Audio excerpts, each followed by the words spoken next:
Ladies and gentlemen, welcome to Spawncast episode 381. Evan is at a week-long LAN party or something. He's out, but this time I will make sure the episode, because I see it, gets up on Spotify. I'm on it. I've already thought about it because he left a little. All you can eat sushi at where he's at. Yeah, I don't know what's going on over there. There's some it's all you can eat going on sushi. there. It's awesome. He's having the time of his life. Yeah. He left the little banner up here to remind me of the Spotify one. And so I will make sure it gets up there. Don't worry, all the good people out there. I got you covered. But tonight we do have some guests with us, some usuals. We got, I think, RGT. Hello. Okay, he is here. Sean is here. We can't see him, but we believe he's here. He's fighting with some internet people, some Amazon people. So yeah, he's in and out. He'll be around. He'll be around. We got OJ, Player Essence, with us. Hold up pre-show. Yep. What's up, guys? Good to be here once again. We have OJ here. We have Josie Woe. Yep. Happy to be back. Josie with us. Just got done swimming. I took a shower because I was at the gym. Good to have Josie here. We did have a pretty good week this past week. We do have MVG is back, by the way. Now he's been gone forever, apparently, in Australia. I say apparently because he told us he's in Australia, but who really knows? He could have been anywhere.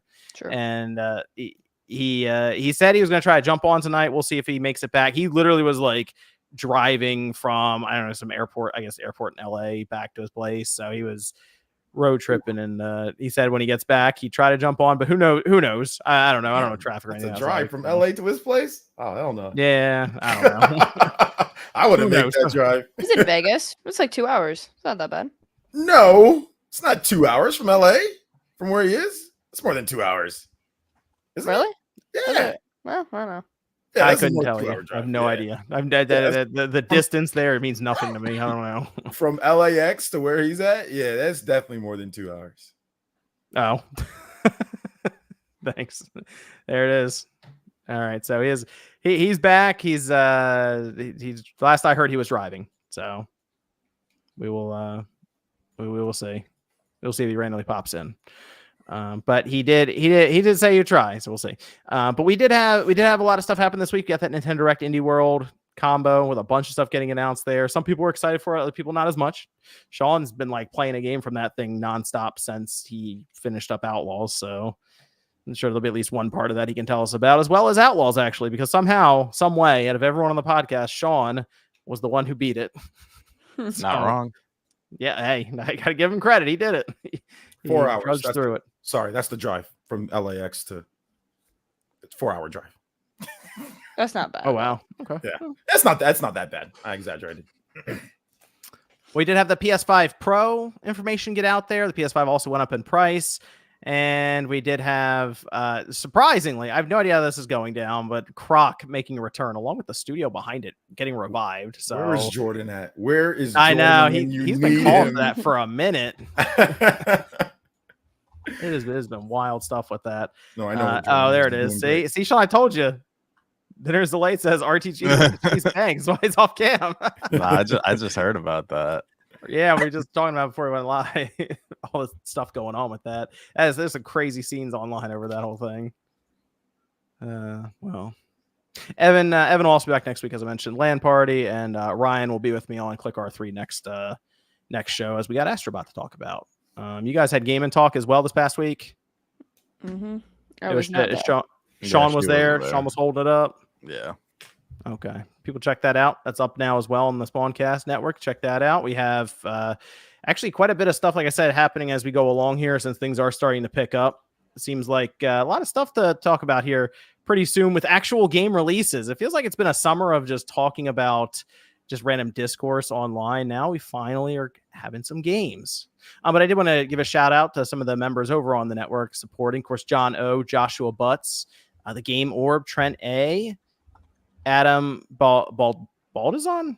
Oh, there must be Adam. Adam's actually new here. Adam. Shout out to Adam. We have Adam, and then another Adam Sarp, Anthony version 1, Austin Long. Shout out to all the members over there supporting. Appreciate it. And of course, all the members who got memberships here from Fransby actually recently. Welcome.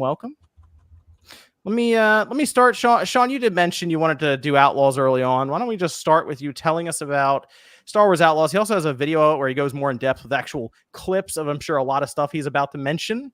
And I did have a chance to play 4 hours of it so far. It's not great. I haven't gotten off the first planet yet, so. What are you doing? I wanted to. People told me when I looked at a lot of their reviews, they said that the side quests are better than the main quest. So I was like, you know what? I'm going to make an effort to do all the side quests just to see, and then I can get a grasp on it if that's correct or not.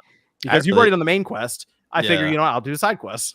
Yeah, I really didn't do many side quests. I mean, the problem with the side quests in the game for me was there was no real incentive to do them because, like, I didn't, I was fine in my standing with who I was because there's different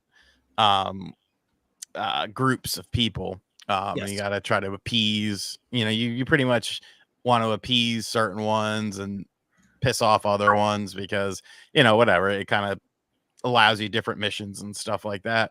But the thing about a side quest is, like, I don't need any sort of additional items. I didn't really need any additional currency. Like, I wasn't struggling for anything. I feel like if I had the need for those sorts of things, then yeah, I probably would have looked into it. But just for me, it just, and I keep bringing this up, but the internet's favorite YouTuber, Dreamcast guy, he in his video, because I skimmed around it, he said something along the lines of, it feels like you're playing as someone who lives in the world of Star Wars instead of like the main, people. And I guess, maybe that does hit with some people, but I don't watch Star Wars to see what some common person is doing. Like, to me, like, you want to be the main character. You want the over the top stuff. And it looked like Star Wars, but it never really felt like Star Wars until, like, honestly, the last hour and a half of the game. I actually really enjoyed, like, the end of the game because you did some things that felt like, oh, okay, like this would be in a Star Wars movie. This is something that would happen. These characters are here now, and it's just, I don't know. Like, it's a very divisive game. I think some people will enjoy it more than others. But then you also have to look at all the issues the game has in terms of bugs and glitches and stuff like that. I mean, you've seen people posting their own bugs and glitches, the questionable stealth mechanics, the fact that, it ends up becoming, what the hell was that? Ends up becoming like a structured sort of thing. Like, you go to a planet, now you got to free this person that's in a base, and now you got to stealth it up, and the stealth just isn't that good. And surprisingly, do you have the ship yet? I have the injectors. I have to bring them to the person, and then it will let me take off from the planet. But I had all these things on the map, and hey, if you go here and you listen, you'll get a little side job. So I was like, I'll just do those. And then the two I've done so far are basically sneak into this base and take something. It's like, oh, so I was like, kind of set same kind of thing I've done already multiple times now, and I'm 4 hours in. So, oh yeah, I mean, it set itself apart.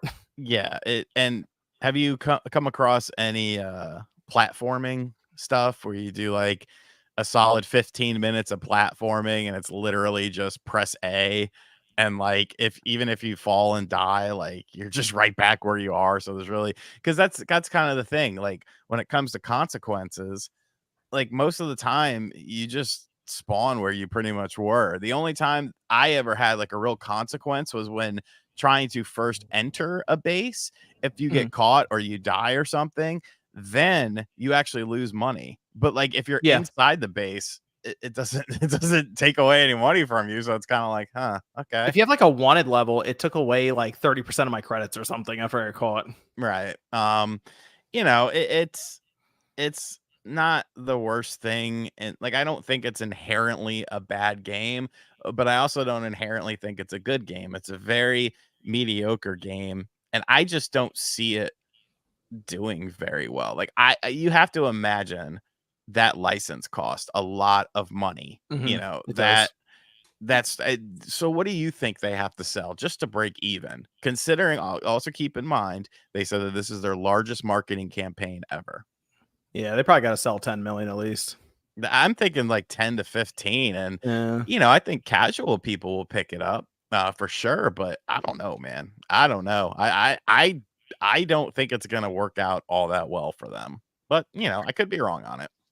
Like, I feel like Spider-Man probably costs more money than having a random character you made in Star Wars. Like, you created that character for the game, whereas Spider-Man's already established and you're licensing that out from Marvel. And we saw those costs. Those were ridiculous, astronomical in terms of how much it was costing Sony to do it.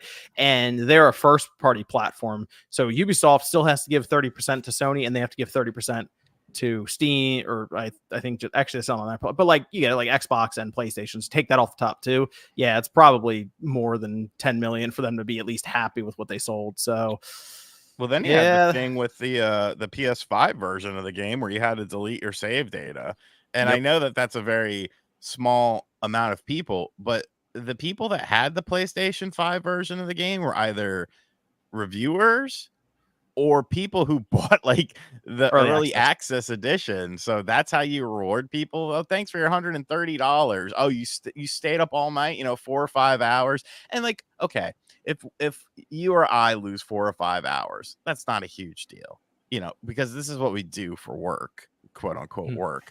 But the average person doesn't. So, maybe they got home from their job, they booted up Star Wars, they played for 3 or 4 hours till they fall asleep. And now it's like, oh, yeah, you're gonna encounter something that's not going to let you progress through the game. And like, you saw some of the glitches that I would show you, like the character supposed to be on the ship and then he's not, and then I reboot the mission and then all of a sudden my ship is completely moved and everyone's in a different place, and like just weird things like that. So like I said, is it a 0 or a 1 or something like that? No, but it's definitely, at least to me, it's definitely not a 10. And for me, on a good day, a 6, something like that. There's potential there, but it feels like a very average release. Like, that's kind of it. And they built it up like it was going to be a big release, and it comes out and it's just, oh, well, that's fine. This is a game that I think a lot of people will look at later on when it's like $20 or something. Yeah. I think then it's going to be more of a, oh, okay, yeah, I'll go and pick that up now.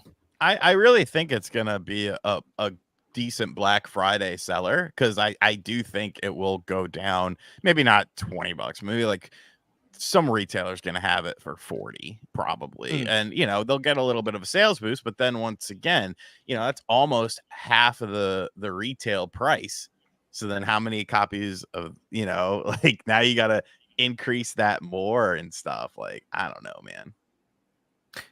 Yeah, the funniest things I've seen are my speeder, because when you call it in, they try to make it look like it's almost this movie super dramatic thing where it speeds up. It does a big circle loop around you twice or something, and then it parks next to you. Half the time I call it in and it just crashes into the wall. And it tries to do the loop, just crashes, and it's stuck. Oh yeah, that's mostly what I've seen so far. And then if you're flying on the speeder and you hit like the top, like this little rock, rather than go over it, it crashes into your person, just goes flying. So I've had that happen a bunch of times too. The stealth, though, you're right, it's not very good stealth, and they keep wanting you to do it. And it's very weird to me that they keep asking you to do stealth, because basically the stealth consists of, so if you get caught in one of the missions that's mandatory to just stay hidden, you just lose and it restarts. That's it. But the other ones where they don't require that, for me, it's always gone, be as stealthy as possible until it's not an option because someone randomly sees you, and then just kill everyone. Yes. That's it. That's all it was. That's all it's been this whole time.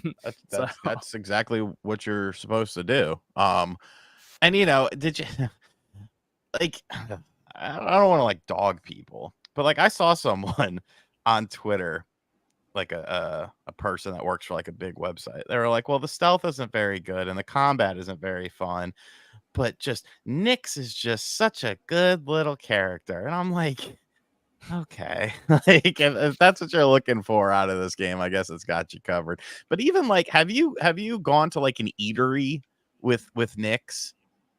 No. Okay, so like, I didn't even. That's a kind of another thing. I didn't know that that like food is a thing in this game, and that's why I asked you about the ship, because there's a kitchen on the ship. Now, I'm a very progressive person, as you know, and for me to put a woman in a kitchen, like, that just feels wrong. So I never went to the kitchen of the ship. And Nate told me that if you go to the kitchen, like he was just messing around and he went to the kitchen of the ship and then it opened up like this whole thing where you could like make recipes for Nyx that give him different abilities. And I'm like, did they That was ever... the first thing Nate had on his mind. I was like, Mhm. did they tell you anything about that? He was like, no. And like, I think back to the restaurant. I was literally just walking around a town and like, I walked near like a food establishment. It's like, oh, do you want to eat? And I was like, okay. And it does like the most bizarre, like I wish I would have caught footage of it. It literally does the most bizarre Lady in the Tramp thing. Mini game. It literally lasts 5 minutes of real time, and like you have to hit up on the analog stick at the right time to eat the food, and then you gotta feed Nick. It's the most bizarre thing I've ever seen, and I was just like, what? Like I got to a point where I was like, okay, we're done here. Let's speed this up. But no, you have to go through and do all of the different things, like all the I guess quick time events to eat the food. I'm like, okay, thank you. The other thing about the stealth that I realized is if you try to navigate and jump down, for example. So most stealth, like I've seen people, at least a few people, compare it to Splinter Cell. That was brought up for the stealth action. I'm like, well, in Splinter Cell, when you jump off of the side or fall off of the side of like a high rise or something in like these areas, you'll land quietly and like go back into your crouching stance. In this, if you just walk off, you land, even if you're crouched, you just land standing. You'll just be right next to the person. It's like, oh, let me crouch. And they didn't see you. It's okay. So that's that. The AI is weird. The stealth doesn't mesh very well with it. And it just ends up being cross your fingers and hope no one sees you as you run across this opening. That's You know what? You know, it's a fun thing to do when you're on your speeder. If some people like find you or whatever, and they're chasing you, just park, like stay on your speeder and park near some rocks. And one of two things are going to happen. They're either going to floor it and drive into the rock and die, or they'll stop right next to you and then just sit there. And then you could just like, you can kill them, like do whatever you want. But like, I don't know, man. I think the game needed more time to cook. At this point, it's what I'm playing right now until Astrobot comes out. That's basically it. It's just here to fill a gap right now. So What about Emio? I'm waiting. You know, my homie from high school hit me up on Instagram today, and the one that I used to live with, and like one of my best friends. He's like, "Yo, you pick up Emio? Shit is fire." And I was like, "What?" He's big into Phoenix Wright and stuff though, so maybe I could kind of understand it. But I was like, "Nah, is it good?" He was like, "Dude, I freaking love it." I was like, "Okay." Gene says it's not Splinter Cell, it's Watch Dogs for like the movement and the stealth and stuff. Yeah. Wait, are you playing Emio, Josie? So I picked it up physically because I had none of the GameStops in my area got them. And so I had to go on a whole hunt. But I eventually got it, and I got it yesterday, so I haven't really touched it nearly at all. But Did you play the demo? no, actually, I never had time. Okay. So you're just jumping right into the game. Like I said, you just pick up the game kind of on a whim, hoping. Yeah, I'm gonna go in pretty much blind, but I feel like it'll be good. I'm not stoned. I don't feel well. I will stream it. Okay. Awesome. I'm curious to see how that goes for you. See what you think of. I mean, you said you played the I like the other ones. I thought they were all right. Okay. Definitely some things to fix, but I thought it was pretty good. You didn't, Josie, did you play Jedi Fallen Order? I did. Well, actually I played that's the first one. That's the first one, yeah.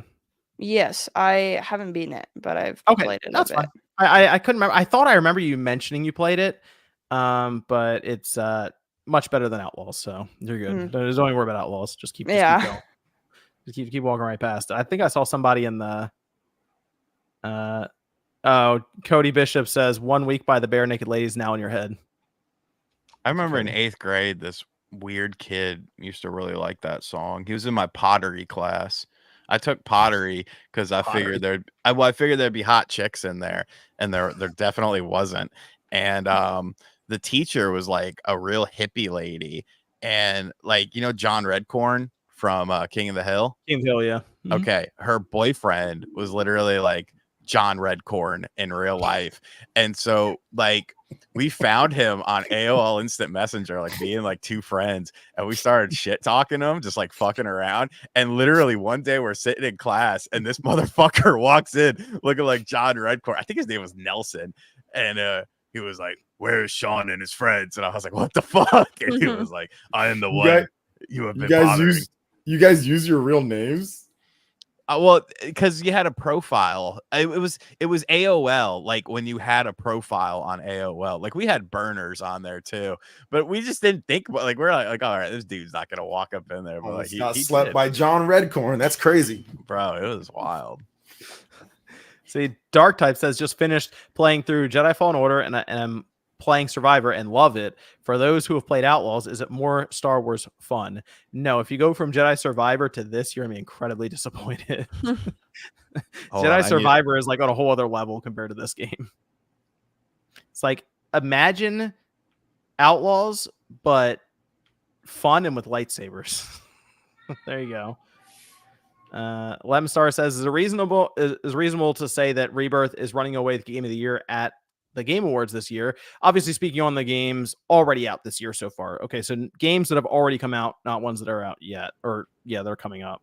I'm trying to think of what I would put above Rebirth right now of like new releases. Right now, there's not really anything else that you could say is like Rebirth is like the highest rated game. So that's the game that everyone's gonna pick right now at this point. Yeah, Black Myth Wukong it's up there for me. Like I have that as one of the best games I played this year, but I still think Rebirth is above it. So Rebirth right now. I mean, we still have a lot of stuff coming out soon, so obviously something could come out and be incredible.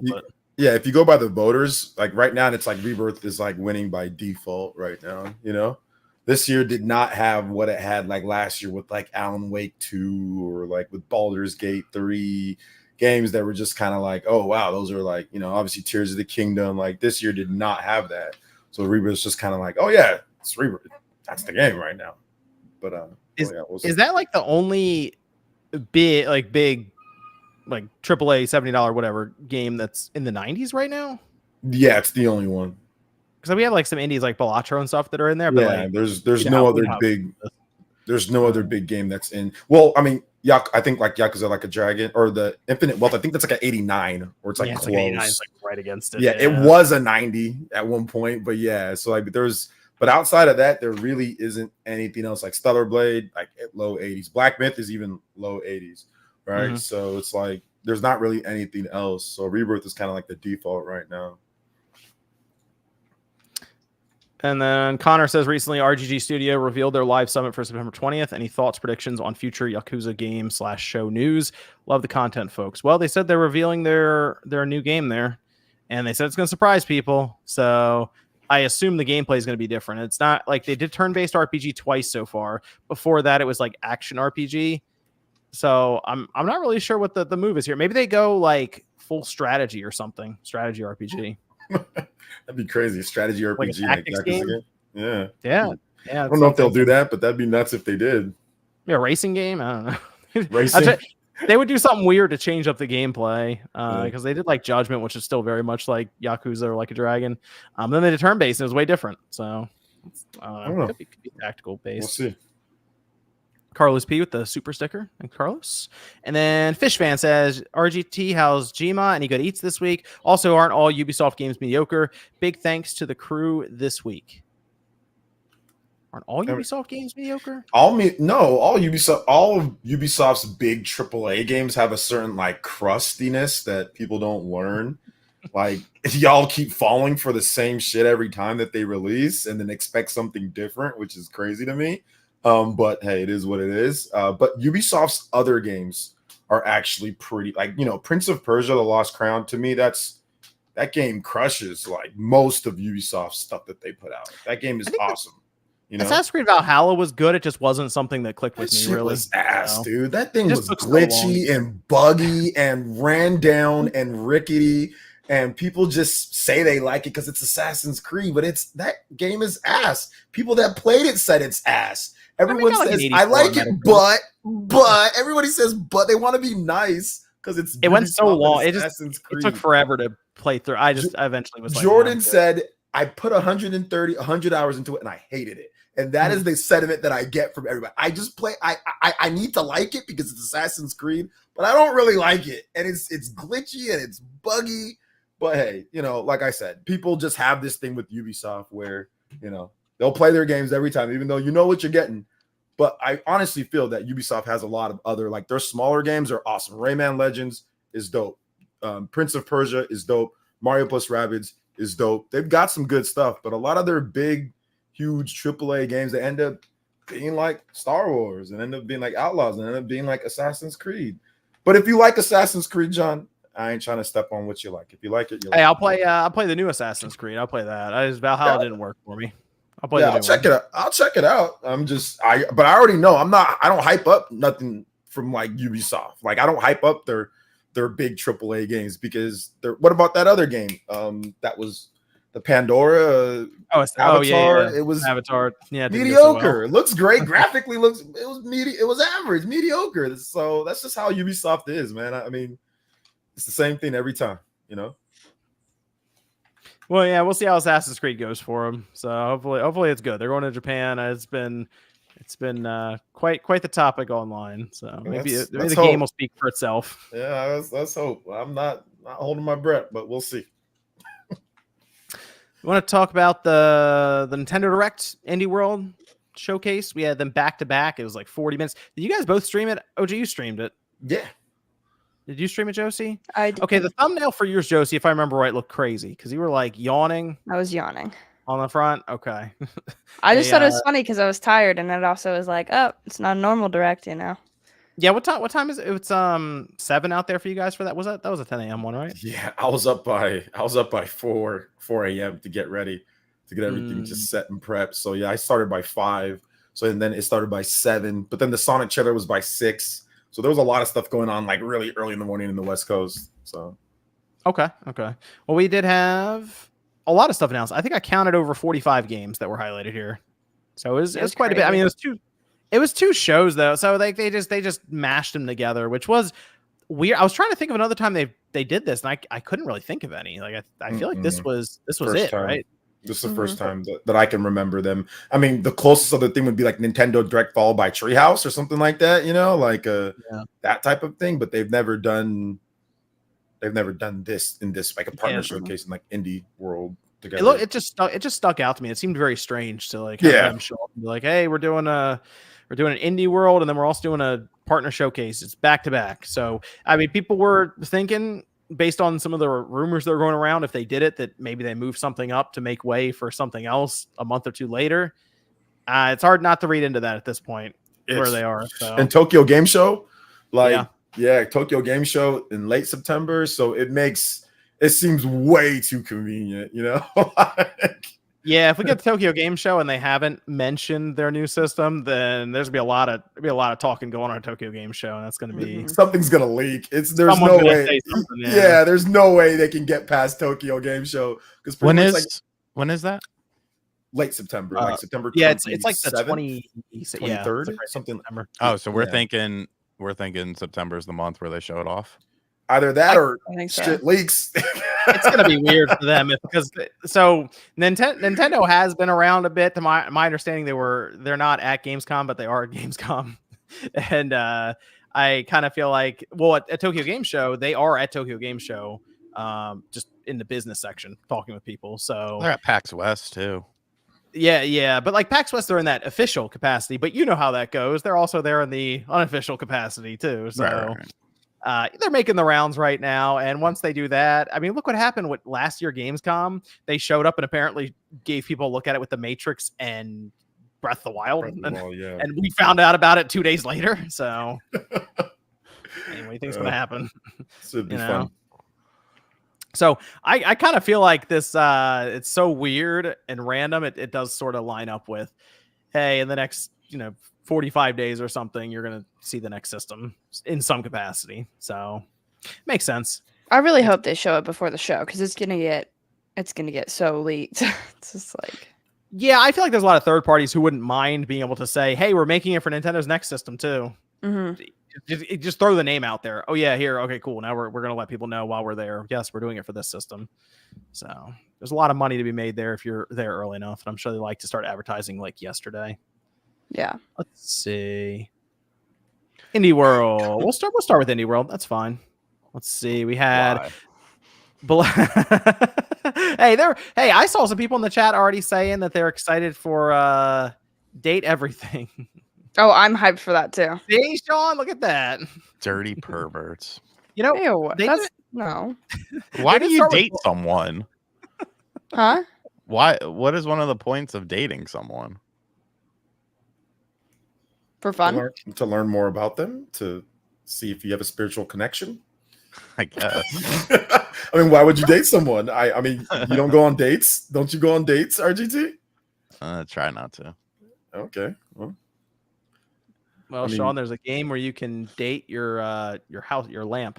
No strings attached. No. Well, see, because I complained about because when we did Game and Talk, I made Celia talk about all these games because I literally the only note I wrote down was Pizza Tower, and then I just ended up pulling up the direct, and we would just kind of go through each game. She said, and several people in the chat said that like it's supposed to be funny and everyone is in on the joke. Like it's not supposed to be taken seriously. Which if that's the case, then whatever. But I do feel like there are people. I mean, you got to remember a couple years ago, the girl married Tetris. The girl married a Tetris cartridge. It's not a serious dating because like you can date like things that aren't even like what was it that was in that show that you can date some type of weird, like not even human, or it's like a weird looking thing. So yeah, it's not a serious dating. But the lady did marry Tetris. I made a video on it, and there's you can't like there's extremes of everything, RGT. So you can't just throw this into the most extreme crap. Yes, there are people with mental health problems. Yes, their mental health is a problem. I didn't say that. It's an issue. It's a crisis. I'm very progressive. It's not progressive to marry a goddamn Tetris cartridge. That's crazy. Oh, whoa. I'm from California. I know progressive. That's not. It doesn't matter. Wait, she reached out to you, Sean? Yeah. What? Why? She wasn't even pissed. Like she probably wants to date you. She just did that to get some Nintendo YouTubers talking about her. Hey, who reached out to you? The girl who married Tetris. That's insane. I didn't know that was even like an actual. I thought it was like in Japan or something like that. Oh no, it was here. Oh, was it here? Yes, I made a video about it back in 2018. I got married to the game Tetris. So I know some guy in Japan got married to like the Love Plus game. So I thought it was something like that. Okay. Their name is their government name was Narul Mahajiben Hassan, but they prefer to be called Fractal Tetris Huracan. They were dating since 2016 and they got married in 2018. That's and as a progressive person, I say congratulations. And I hope there's no such thing as being a progressive person and like loving Hulk Hogan. Like that is there's a lie. Something's happening here. That's just not real, dude. Like there's no such thing as that. I'm progressive. By the way, I love Hulk Hogan. Bullshit. What? It's a new type of progressive. It's like that's how progressive I am. No, people can't even comprehend it. He was so progressive. He went to the other side. Like it just works that way. No such thing. Like flip the odometer. Let's see. Balatro. I don't know if anyone's really tried. I'm surprised you haven't tried that, Sean. You like poker, don't you? It's a card video game. You don't like card games? I don't like card unless it's Uno. Like Uno is kind of fun. Let's see. We had that. We had. Really good. You see how much it sold? It sold like 2 million copies or something like that. Something crazy. Yeah. Well, that's how they got all those. That's how they got all those. Witcher, Vampire Survivors, Dave the Diver, Among Us. Yeah. It's crazy. Good stuff. Congrats to them. That's a lot of money for an indie dev. Mm-hmm. Yeah. We had Neva. That's out October 15th. Moth Qubit. That was like somebody who really likes. That looks like a studio who really likes Earthbound. Who made that? I don't remember any of these games. I'll be honest. Except Yeah, for what did Pizza that one Tower. look like? That's the one. It's an RPG, so it's like a turn-based RPG. It looked like, and you're a bug in a corporation, and then you're befriending other bugs in the corporation. It looked very much like somebody liked Earthbound. Yeah, I mean, yeah. Celia was actually very excited. I'm not a big fan of moths. Like they freak me out. Like the real moths and like Mothman. Remember Mothman? Yeah. Did you ever watch Mothman Prophecies? I didn't. Mothman's in SMT5. Like he's a demon. So oh yeah, Mothman's been all and over. He sucks. So I don't like. I think he's. I don't know, man. There's some weird stuff. If you watch like a like obviously Mothman Prophecies was very over. Wasn't it like Mothman? It's like some dude in like was it like Midwest or whatever, just dressing up like trying to. What was it's supposedly it's like a creature that warns of like disasters before they hit. I remember like some shit happened in Chicago and there was a Mothman sighting like right before it, and then something like crazy happened there, some sort of like explosion or something. It was the story goes that what was the bridge? Some bridge collapsed in like the 60s or 70s or some shit. And there was a weird figure, Point Pleasant, West Virginia, is where it is. And there was like a weird figure that had been seen prior to it and some strange events. And then like allegedly he was like on the bridge or something like that. Like it's an interesting thing, you know, who knows, but I like cryptozoology. I think it's cool. Is that your favorite cryptid? He's up there. He's up there for sure. That's a top 3. I don't know if it was that or Bigfoot for you.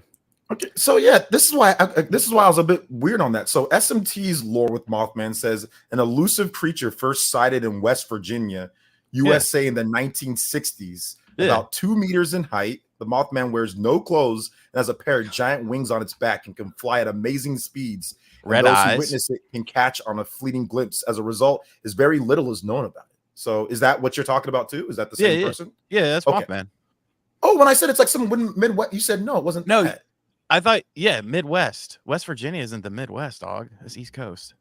Oh, okay, yeah, whatever. that's what confused me. Yeah, West Virginia. I think of like the football team, the Mountaineers. I was thinking, oh yeah, they're like, mountains like like Chicago or something. No, I'm not a flat earther. Scott, he's about to start getting the flat earth theory now. Nah, I'm not a flat earther. If Hogan said the earth was flat, RGT would change his mind. He'd blindly believe it. He'd be like, damn it, I've changed my mind. I would look into it a bit more. Wow. Hogan is a certified idiot, Sean. Like that's crazy. Oh, I mean, he's a total carny. I mean, I understand. That's why I can appreciate him, because you see him I understand. come on for Trump like a fucking weirdo. I know. Don't say that. Don't say that. It was fucking. Sorry, never mind. The carny. We'll get into that, Josie. You're gonna have all sorts of cycles on you. Don't do that. Never mind. We had pray for coffee Josie's talk messages tonight. I feel like I should be allowed to have an opinion as a woman. Oh no, you're allowed. I'm just saying. And as a progressive man, I agree. Way to tie it back in, man. They said they're gonna get you the Kyrie jersey next, Sean. Nah, I remember. Nah, the Kyrie jersey. Hey, they did him dirty at times, though. We had another day. Coffee talk. Oh, that looks good. Like the next one. Sean looked confused with this. Ryan is excited for this one. Okay. I feel like it's cool. The other one was apparently very, very good. I haven't played it and I kind of want to, but this one looks even better. So I never played the other one, but I will take people's words for it. Apparently people were pretty excited for that one. So I think we missed the boat on that, Sean. I made a joke on Game and Talk that the last person that they showed. No, I'm not going to make that joke again. Okay. Sea of Stars getting DLC. That's spring 2025. Watchmaker DLC. Good to see new content there. Power Wash Simulator. Apparently you get to clean up Shrek's house. We had Morsels. Date everything. We talked about that. Peglin, which Peglin actually looks pretty cool. It's out now. I haven't had a chance to check it out, but I'm interested. I like Peggle way back in the day on the 360. It looks like that, just to the next level with like RPG elements, and there's a turn-based battle going on above you as you're basically playing Peggle. So I'm interested. When I get a chance, I might check it out. We had Pico Park 2. That is up to 8 players, so you'll be able to technically use 8 Joy-Cons for that one. Shovel Knight Shovel of Hope DX. It's 2025. This one's Cuisinier. I think that's pronounced correctly. It's January. On Your Tail, November. Metal Slug Tactics. Still no release date on this thing. I don't know if this game's coming out this year at this point. I don't think this says fall 2024. I mean, Plucky Squire, that's out Looks in great. 2.5 weeks. Yeah, it looks good. And then Pizza Tower, which everyone was really excited for. It's been on Steam for a bit. People have told me to check it out for the longest time. And this is basically the first time I've really seen it in action. So, Pizza Tower looked right. Yeah, I was going to buy that, but then they announced something during the direct, and I was like, well, there goes, because it's $20. And I was like, well, I don't want to spend too much today. And then they announced something during the direct that was $25, and I was like, well, I clearly have to buy this. I will say, if this Indie World was by itself, it would have. God. Sean would have been. Sean was already typing in all caps. We might have. He might have had a hard time getting through that video. Like him making the video about it. It would have been the same thing everybody gets with every indie direct, where they just say it's terrible and then everyone moves on with their day. That's how it's been literally for like every single indie direct. I don't even remember the last one where it wasn't like that. Turtles. Unless Silk Song is the Turtles one. Yeah, the Turtles one, which once again it's Turtles. This Silk Song, unless Silk Song is announced, it's terrible. That's like the only game that can make it to where it's not, or some type of licensed game that people think is cool. With Silk Song's like bled over into every show at this point. There's something wrong with that game. Yeah, something's going on there. Something's going on. Yeah, it has like to be.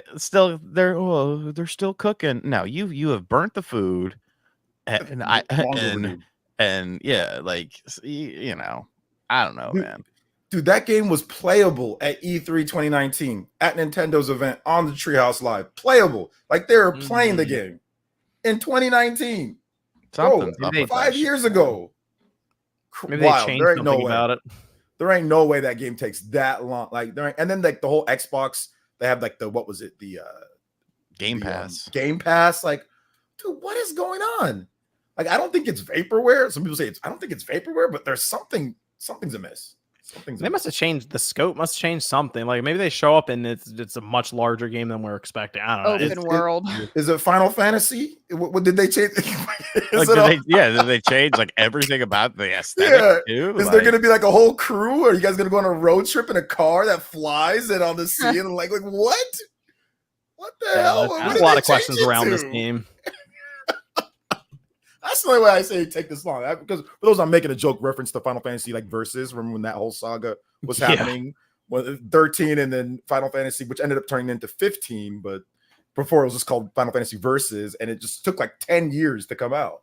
So like, what is this is like going on like a decade. Mm-hmm. Yeah, it is crazy how long this game is taking to get out. So every time we go into an event, people are just going to ask for it, and it's not there, and just move on to the next one. So. I just wish they had better communication. Even with like Versus 13, there was at least some. I mean, there was ass communication. It was bad, actually. It was pretty bad, but at least there was just something.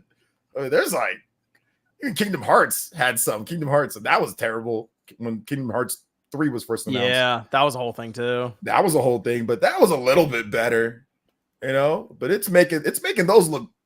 This one's making those look pretty good in comparison. Like it's like because those are like huge, massive AAA games, we have into the partner showcase Tetris Forever. That was the first game up. It's like they just explored 40 years of Tetris. They have that time warp mode that looked kind of cool. You go between the different years or different generations of Tetris. As you clear a board, it jumps to a new one, and everyone's kind of playing against each other in different generations. It looked kind of neat. It's documentary clips. It's out this year, so it's out in like the next, I assume, 2 or 3 months. Definitely big for Tetris fans. And then they said that NES Tetris is going to NSO this winter. So Not a bad, not a bad little if they announcement. just put it on there? like who is it? Oh, fucking finally! Oh, we got to save this for winter. This is your big Christmas gift. Like, what are you doing? They didn't want to interfere with Castlevania. That's why. But you had to buy Castlevania. I know. I'm just joking. Castlevania. I like Castlevania more. We had Star Overdrive. It looked like his hoverboard action adventure game that's out next year. Goat Simulator 3, which never got into Goat Simulator. So this was when the presentation started to lose me. I was like, nope. Did you know that it's actually the second game? They just call it the third to be funny. No. Actually? Yes. Why? Now Josie's interested. That's all it took. What do you? I just said I said really because it's. I know the way that you said it though was so like. It wasn't like really. I'm gonna get the fucking game now. I know. You just sounded so interested. Because that's weird. Who does really that? Weird, that's true. The next one I do have a question because I know there's people I'm sure in the chat who can help out here. We had The Legend of Heroes Trails in the Sky the First. Oh hell yes. They showed this for all of 30 seconds, and people were losing their mind over 30 seconds of footage, apparently. This game is a big deal. Not even 30 seconds. They showed a snippet. I was losing my mind. So I need to know, is this where you start? This is where you start. This is it. Okay, that's what I've been trying to figure out for the longest time. This is it. Okay, this is a remake of the first game. Yes, this is where you start. If you're gonna start somewhere, this is where you start. I mean, it's on GOG, but all that. But this is a remake, and they put a bunch of extra added things in. So they're actually refining the combat and all of that. And it's a really good game. Even it holds up very well. Even if you play it, on PC or whatever, you play it back in the day. It's really good. And obviously the graphics are much better now. It's remade, so. There's a trilogy of these games, the ones first starting out. So they said if it sells good, they're going to make them anyway, regardless. I'll check it out if I can start there legitimately. Because I feel like I've just been thrown into the middle of this story no matter where I was checking it out. This is where you start. So yeah, very, very exciting for a lot of the Legend of Heroes fans, myself included. Okay. I'm looking forward to it. I'll pick it up then, and that's where I'll start. That's 2025, so it's not till next year. See, Star Wars Hunters Season 3, Stalker Legends Legend of the Zone trilogy. I'm just curious how that would run on the Switch. That's really all I'm interested there. Which one? The Stalker Legends of the Zone trilogy. Oh, okay. Yeah, it's already out on Xbox and stuff. I'm just legitimately curious to see how they got the Switch to handle that. Worms Armageddon Anniversary Edition. There's Disney Dreamland Delight. There's a new event. SpongeBob SquarePants, the Patrick Star game. Oh, that looks weird. I don't know how to take that. I don't know if that's like a big thing or you can roll and collect stuff, right? But what is the idea behind it? Why? Is it like a sandbox? It's probably just like a stupid sandbox game. It's a physics-based sandbox game. Yeah, so it's like Katamari, maybe a little bit like some Katamari type stuff going on with. That's out next month. So it was a quick reveal, and then it's coming out in 40 days or something like that. And it was leaked beforehand, right? There was I think it was leaked beforehand. Let's see. We had Fitness Boxing 3. Okay. Then we had Capcom Fighting Collection 2, which was surprising because we're still waiting for the basically the collection they recently announced, the Marvel vs. Capcom collection. Everyone's really excited about. But this one has Power Stone 1 and Power Stone 2 in there, which is really exciting for people. Project Justice, Plasma Sword, Street Fighter Alpha 3 Upper, Capcom Fighting Evolution, Capcom vs. SNK, and then Capcom vs. SNK 2. This is a pretty substantial collection. It's not out till next year. But then we also have the Capcom Marvel vs. Capcom collection, digital on September 12th, physical version November 22nd. Very good with the Fighting Collection 2, especially Power Stone 1 and 2.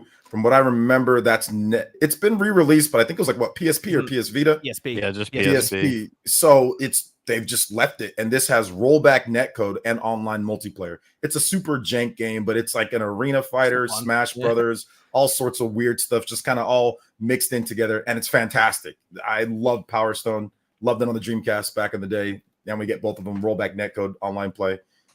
Perfect. That's a really good collection, though. Like those Capcom vs. SNK games, I remember were really big back in the day. People love those games. So I had what was the one? I think the second one was the one on the GameCube. I actually have that. Yep, I have that one. That one's fun. The really D-pad was terrible, but yeah, it's fun. It's fun. I never really got into Plasma Sword, so I don't know how that goes. Go ahead, Josie. I was just gonna say it's really nice that they're doing a physical for that because I was a little worried. Oh yeah, the Marvel vs. Capcom 2. Here's the thing though, they that was did this thing confirmed. where it's like, oh, it's out digitally in a few weeks, and then you got to wait Purpose. 2 Yeah, months that's for the the Metroid physical version. Prime. That is effect. so diabolical, and they're gonna get me too. That's the funny Yeah, thing. they want that Yeah, it's double literally dip, bro. doubled it. Yeah. Yeah, they are. They're doing that on purpose, and it's like, yeah, well, you got me.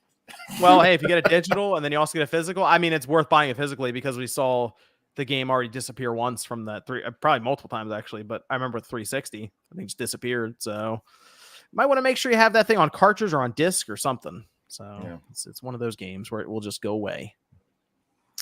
We had what's that?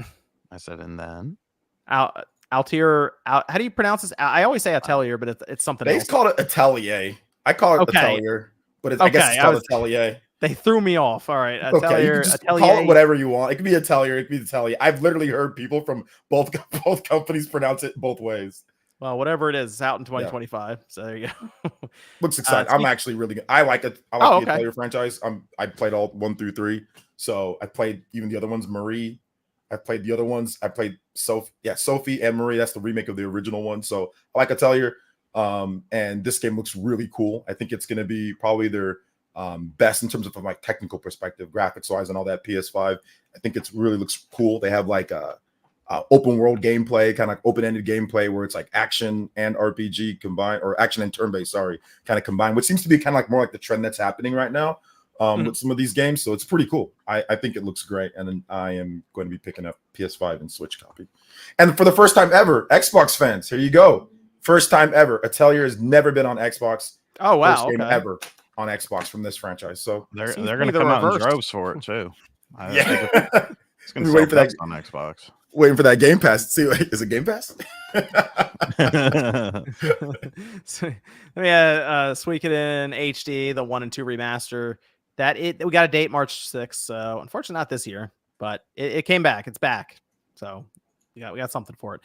Dragon Quest 3 HD 2D remake. They just told us about it again. I was expecting them to say demo available now, but maybe they're holding that for. Yeah. I think they're going to hold that for maybe 3 weeks before it comes out. So yeah. I think they're dropping that at the end of October. That demo's good. And it's going to transfer over to like the usually like that'd be super cool. The game looks awesome. Enix has been on it with that, so I'd be shocked if there was no demo for it. It looks great though. It looks like it's going to be a ton of fun. I'm looking forward to Dragon Quest 3. All right, Sean's big announcement, the game he went out and bought over Pizza Tower, Castlevania. How do you feel about the Dominus collection, Sean? It's amazing. It's so good. It has the best, and I will die on this hill, it has the best Castlevania game in the Metroidvania style. Yes, better than Symphony of the Night, Dawn of Sorrow. Okay. You think Dawn of Sorrow is better than Order of Ecclesia? Yes, I think Dawn of Sorrow is because Dawn of Sorrow is really, if you really break it down, it's pretty much Symphony of the Night 2. It has the same thing with the Souls mechanic and stuff like that.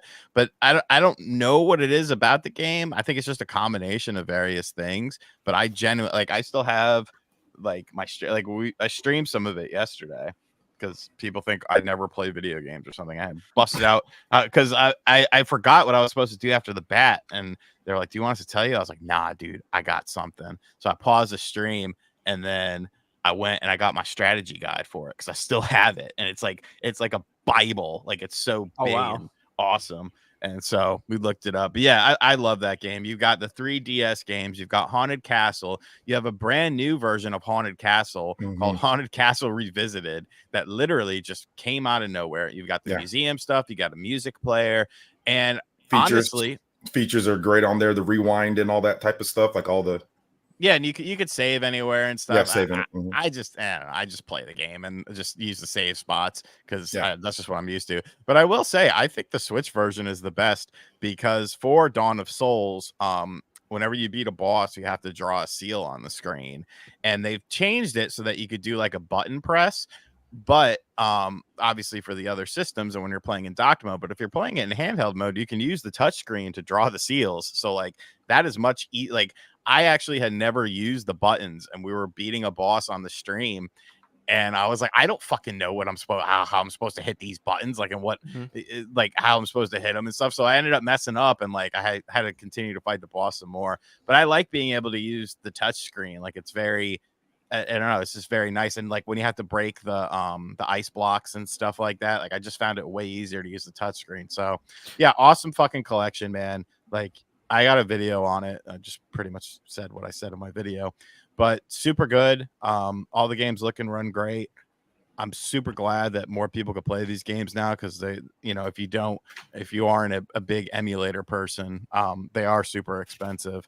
But yeah, great stuff. The limited runs doing a physical, and then you would have to imagine that like the next compilation will be like Symphony of the Night and probably some deep cuts as well, like Rebirth and stuff like that. So good price on that too, 25. Yeah, 20. Yeah, Great price.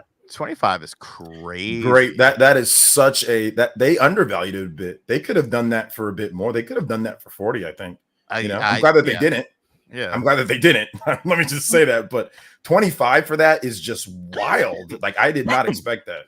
And then it dropped same day. That was your stealth drop. It's like, hey, look, the best game of this showcase is already here. So I was ecstatic. I actually showed joy. I feel about the idea of a brand new 2D Castlevania, Sean. With a bigger budget and like it kind of like almost a Metroid Dread situation. You think they go in that direction? Would that be something you'd be interested in? I mean, of course, but we've gotten 2D games for Mercury Steam. Lords of Shadow. What was the subtitle of it? Mirror of Fate, maybe? Mirror of Fate, I think, yeah. I know you're talking about. Yeah. And actually I spoil you remember how Nate overscored Skyward Sword? I overscored that game to hell. What did you give that game? I'm not Tell me give it a 10. Tell me give it a 10. I'm not saying. He gave it a 10. You gave it a 10? I am not saying. Where's the article? You gave that game a 10? Article. Oh no. I think the article is long gone. That website's gone. Your website's gone, isn't it? That Nintendo Enthusiast? Is it? Well, yeah, all the websites I've ever worked for are gone. I've left a path of destruction, I guess. Maybe I can see if it's on Web Archive. But I do remember Konami like retweeting it, and they were like very happy that somebody gave it such a high score. I don't know, man. I thought the game was fucking awesome, but I could see why people disagree with that. It's realistically, it's probably like a 7 or 7 or an 8. Yeah, 7 or 8. 8 on like it's like the HD version of that, right? That one's probably like maybe like an 8 because it's cleaned up a bit, loading times and all that. But there is a port of that one on 360, PS3, I think, or PS4, Xbox One, or something. Right. I feel like I remember that on the 360. 360 had some weird Castlevania games on there. I remember there was one that was like almost a multiplayer one or something. Yeah, there was. It was really stupid. I mean, it was kind of cool, but it was. I remember playing that for some reason and thinking to myself, "Can we just get a normal? Like, can I get another something else? Like, give me a real Castlevania." No, so you want to annoy some people? You pick up that Castlevania collection. You review those Castlevania games. Okay. Let's not do anything too crazy. Well, I mean, she likes Metroid. Well, she likes the newer Metroids. When did that game come out on the DS? Oh god, it was like 2005, right? Or 2000? No. Which game? 3DS. The Mirror of Fate. 2011, right? 2011 or 2012? Was it 2012? Well, no, it had to be. Because 2011 is when I started. 2013. 2013. March 5th, 2013. Well, then I remember because I was so broke back then. I was picking between Fire Emblem and that game, and thank God I picked Fire Emblem. Stop it. Well, I'm looking Fire Emblem Awakening. Fire Emblem Awakening. So I'm looking on Web Archive, and I don't see my review for this game. I'll keep looking. I'll let you know if I find it. Let's see. We had Civilization 7, then Tales of Grace. Tales of Grace is F remastered. This is a Tales game that I'm just not that familiar with. So, yeah, it's a really weird path when it comes to this game and how they did it. But it's PS3. At least that's the version that this is based off of. And it looks like they've cleaned up their remaster stuff. So we've gotten a string of, I wouldn't say a string, but we've gotten some questionable remaster, right? Like Tales of Symphonia. Very questionable remaster, 30 frames, not using the GameCube. They lost the source code, whatever. People had a lot of backlash to that. And then even like with Tales of Vesperia, that remaster or that definitive version, that was okay, but there was definitely some issues. So looks like they took the feedback to heart.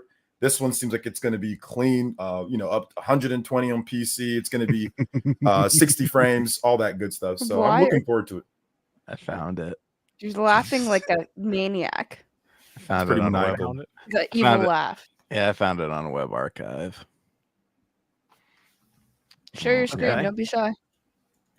My complaint was, where the hell is my damn instruction book? Oh, nice. Okay, good. Yeah. I definitely gave it a high score. Can you put the link in at least the private chat, at least at the bare minimum? Yeah, I'll do that. Let's see. We have My Sims Cozy Bundle. Hype. Oh, okay. I wasn't sure. Did you play that when you were younger, Josie, or is that something that you played later? I didn't. I actually have never played it. I just know that a lot of people are very excited for it. And it seems cool. It's not. I saw Mandy. She seemed pretty excited for it. I'm not like super big on Sims, but I mean, this is one that you don't have to spend thousands of dollars on to get all of it. So that's huge. Five Nights at Freddy's Help Wanted 2, and then Security Breach. Okay. Then we had Epic Mickey Rebrushed, which the demo's out now. I actually played it on the PS5. It's pretty clean looking. Like, they did a good job remastering that I remember playing it on the Wii, and I know they had it on other platforms too, but shut up. You're right there, Sean. Are you reading back your... That's not me. That's OJ laughing. Sorry, guys. Then we had Tales of the Shire, Just Dance 2025, Funko Fusion, EA Sports 2025, Lego Horizon Adventures, Rune Factory Guardians of Azuma, and then they closed out with Yakuza Kiwami. That is out October 24th. No physical version, just digital. It's only $20. Yakuza finally coming back since they attempted to release a double pack on the Wii U and only released in Japan and then complain about it for 10 years. Are you guys big on Yakuza? I was like reacting to this direct and I was like, this seems interesting. And then a lot of people were like, the Spawncast guys are probably flipping out right now. I like some of them. I do. I enjoyed Like a Dragon. So Yakuza 7 is a turn-based one. I liked Yakuza 0. That was good. Yakuza 6 was good. But see, I'm not as into, like, there are some people who every Yakuza, they've played everyone. They follow it all the way through. They've played it since PS2. That's not me. I've played some of them here and there. The problem with these games is they are so long. And they come out all the time. Like, they come out like it's like Legend of Heroes. Like Legend of Heroes, it's like every year there's like another one. You know, Infinite Wealth was very good too, though. That came out earlier this year. That one's very good. I'm not big on Yakuza. I'm not big on it. So, but you know, when I really got a chance to play through, like a Dragon did really well on like the ROG Ally Steam Deck. Like, these are good, especially I'll say the turn-based ones are very good handheld games. I'm curious about Kiwami, which is the one they would put there because that is technically the first, I guess, in the canon. So it makes sense they're going to do that. But I think this is just them setting up for. I think the next gen Switch is going to get a lot of Yakuza games. Like, I feel like they're going to just get back catalog, go crazy, just start throwing them all on there, and that'll be that. Yeah. So, yeah, I think that's going to be a big thing for them. Which finally they came around to, because they're the ones who said that the Switch didn't really line up with what the Yakuza was. 2 years ago. Just 2 years ago? That's insane. Just 2 years ago, and they had people in the room telling them, like, because they would say something, and then people in the audience or people that in the journals would be like, well, no, there's like one time he said something about, oh, well, this is kind of more for kids, the Switch is kind of like kid family friendly, and like, the games don't really line up and everything. Then somebody, I think from GameSpot or somebody else was like, well, there's Doom and there's Skyrim and there's all these other mature rated games. Like, oh, well, yeah, the perception is changing. We're like, dude, those games came out at launch of this. Those were 2017. Yeah, it's crazy. We're in 2022, dude. What are you talking about? Elliot says Yakuza 0 is the first. Thank you, Elliot. So maybe that comes over next. But I have a feeling they're just going to start dropping all of them on there, because they did that with Xbox. They just started dropping a bunch of them on there all at once. So they'll do that, I'm sure, with Nintendo's next system. So I'm curious how it runs. I'm interested to see what the port's like. Wasn't it like one of the first open world games, or is that something else? Yeah, you're thinking Sean knows Shenmue, yeah. Oh, okay. This is kind of a like a spiritual successor. Okay, so let's make sure that we get this correct. So it says Kiwami, it's the first game in the Yakuza series, so the first one actually in the series, but maybe not the first one in terms of like the The lore, story. like the story. But this is the actual first game that was originally released on the PS2, though. Like so this is PS2, yeah. I you imagine Josie trying to review Shenmue. that would be interesting. Now, what's the problem? She would enjoy it. You think so? You think so? Do you like sailors, Josie? What? Oh gosh, like sailors. It's you would understand if you played the game. It's Chinese language. The thing is, it's translation of Chinese language. And then Mark works at the dock. He's cool. I feel like you are like sort of schizophrenic because the way you're describing that. Anyone who has played Shenmue knows a bunch of lines from the game. No. Yeah. Anyone who has played Shenmue knows exactly what I am talking about. I know it. Reading a bunch of lines from the game that sound really like weird out of context. Are you able to transport yourself like back in time to appreciate a game, or is that hard for you? For who, me or Josie? For Josie? Josie, yeah. Yes. I can do that. I mean, I try, but I don't know.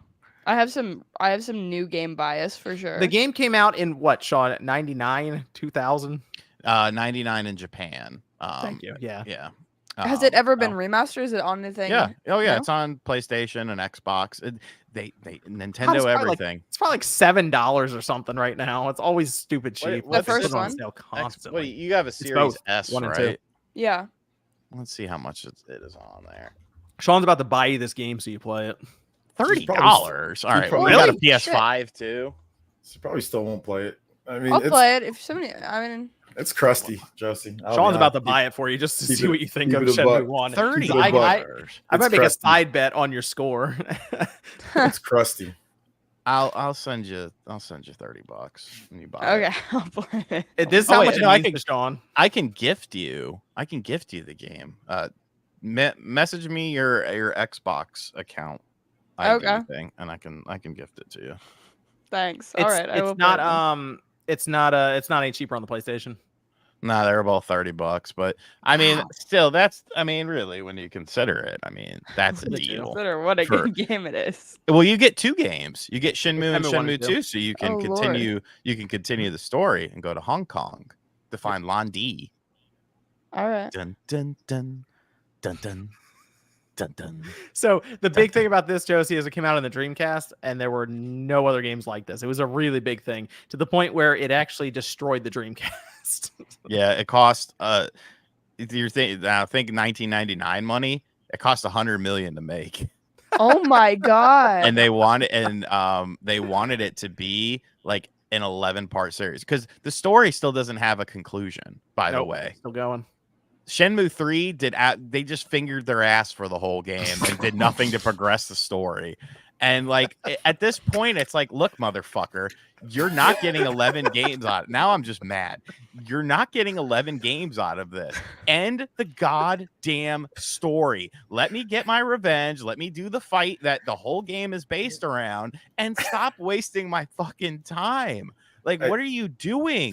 You got an opportunity to make a new Shenmue game, and you were just like, we're not going to do dick with the story. And like, what? What is wrong with you?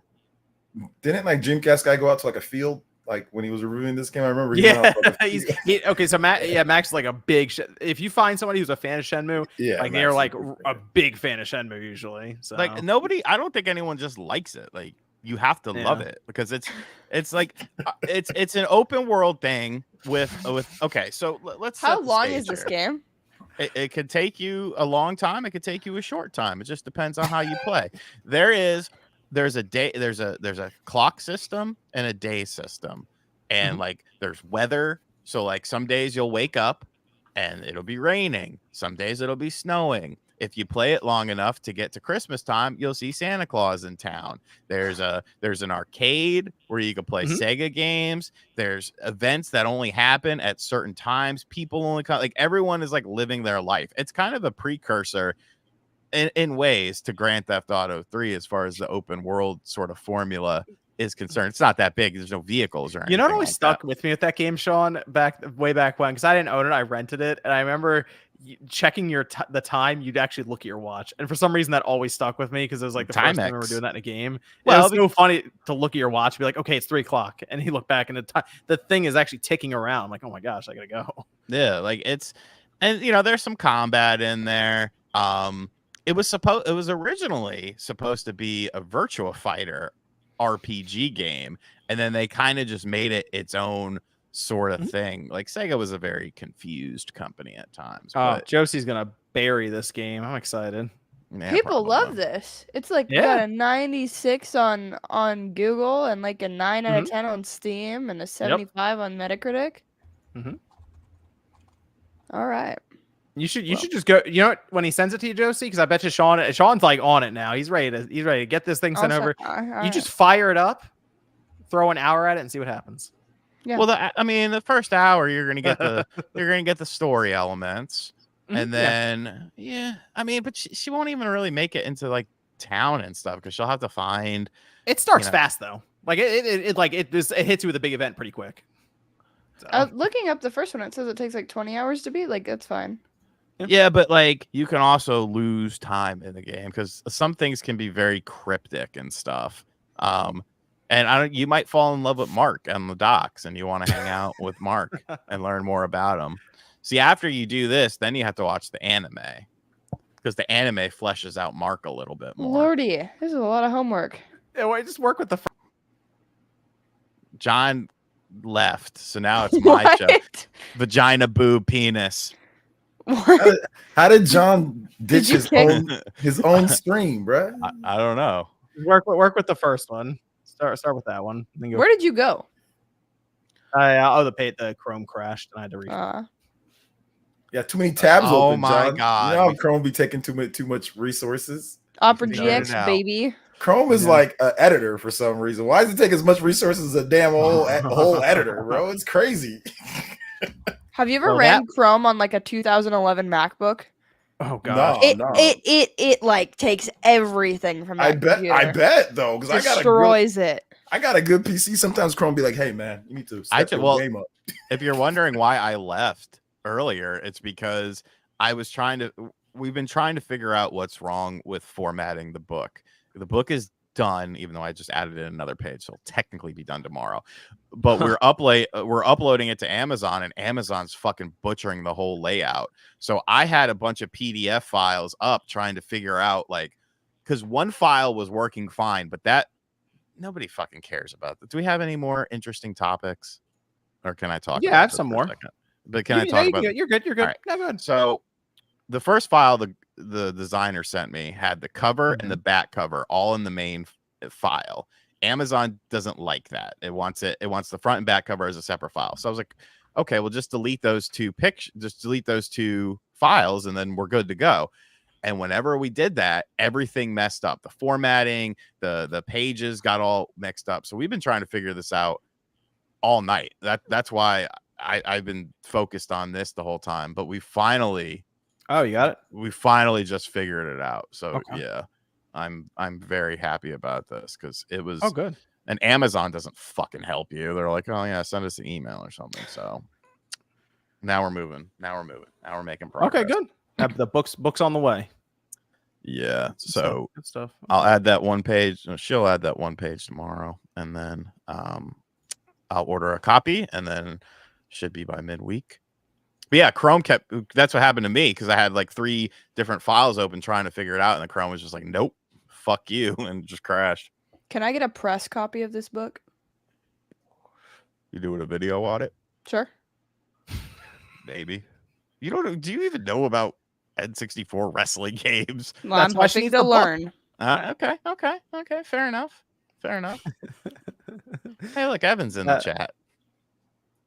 Oh, Evan, how's your LAN party going?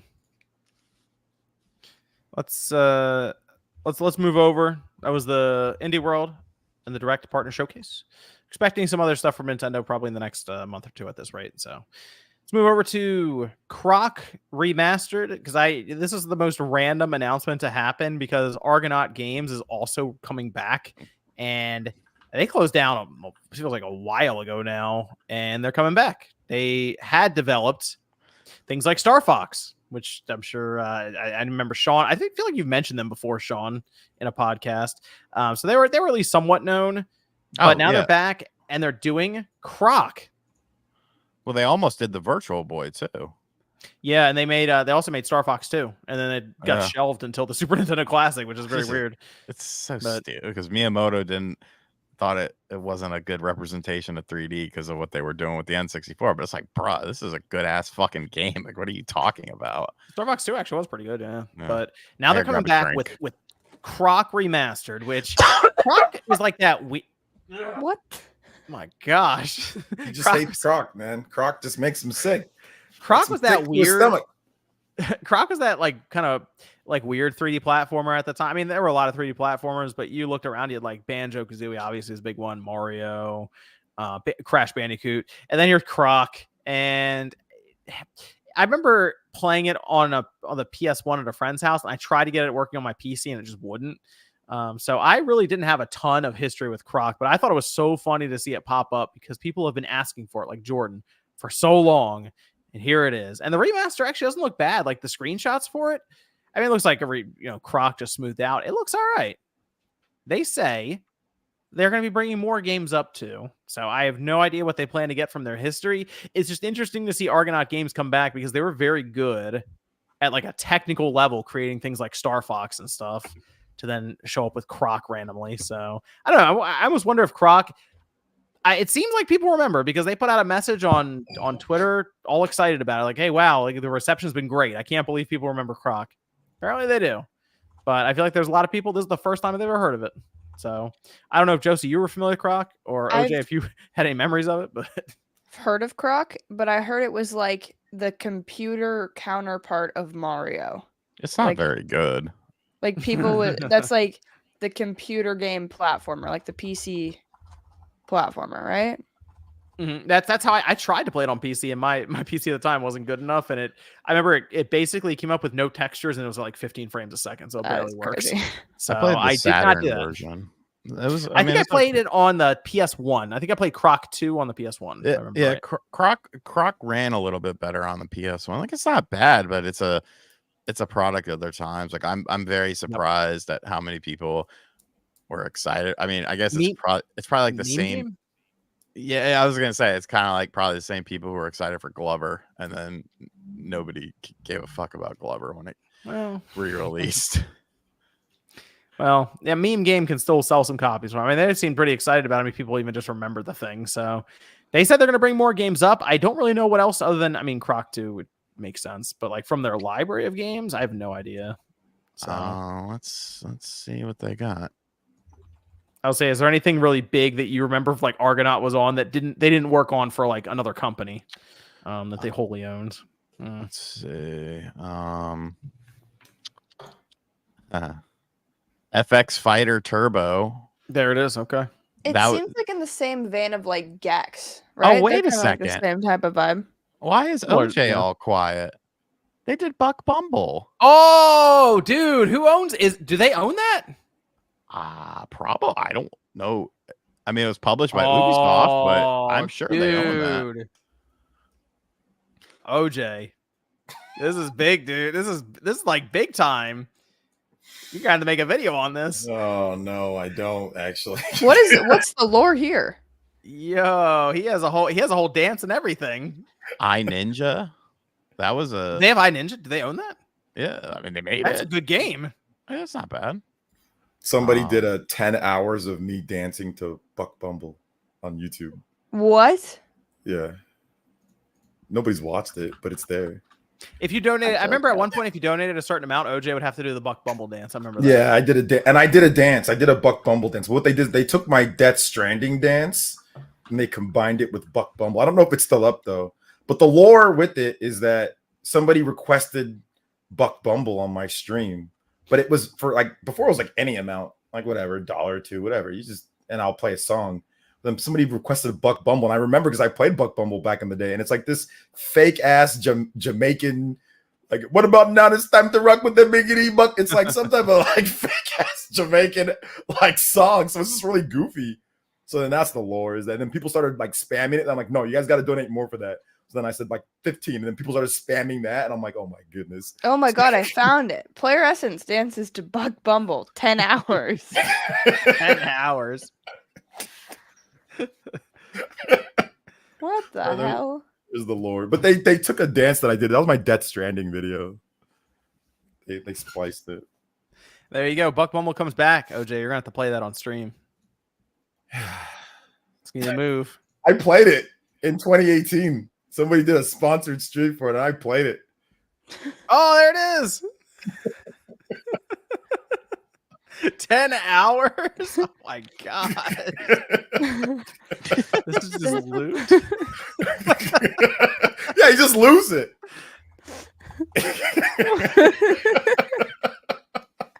It's actually pretty funny. Why are you outside? Like, what is this? It's my Death Stranding. I made a video on career day for like you're a UPS delivery man. Oh, I made a video. The boxes make more sense. So then too. I was like mimicking Death Stranding. So like my career day was Death Stranding, like working for UPS. So like I had a bunch of boxes like the Death Stranding thing. So it's not a loop. He actually did it for that's true. That's true. It's not a loop. I just That's crazy. Well, there you go. iNinja, keep an eye on that. That'd actually be pretty cool to see come back with a remaster of some kind.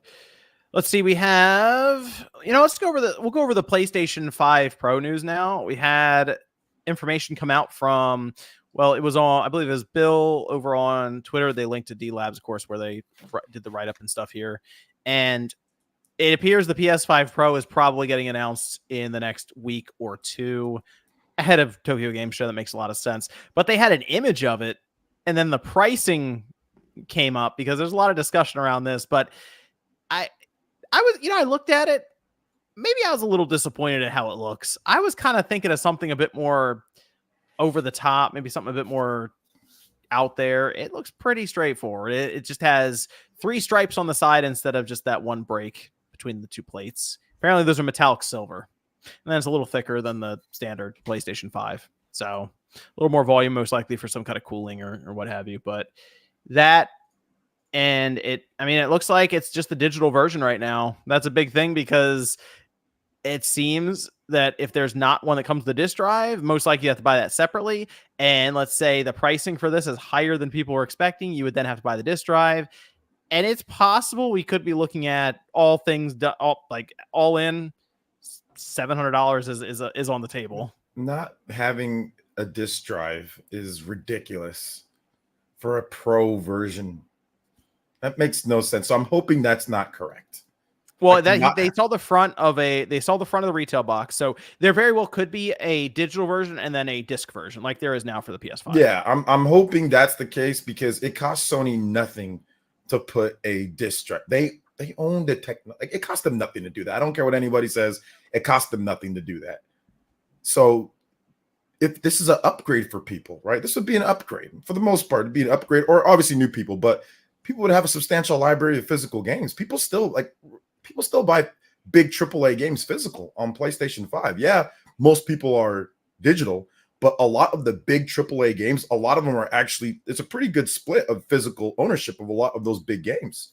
So having it digital, like to where you couldn't get it, like you have to buy a separate thing just to play your physical game, that's stupid to me. That's really dumb. So I'm hoping that's not the case, or I'm hoping there is a physical, model or whatever too. So I looked at this mid-gen refresh, and we'll see when they announce it. Like I said, it honestly could be as soon as this week where they have a press release for it, or it just works its way into a state of play in a couple weeks ahead of Tokyo Game Show.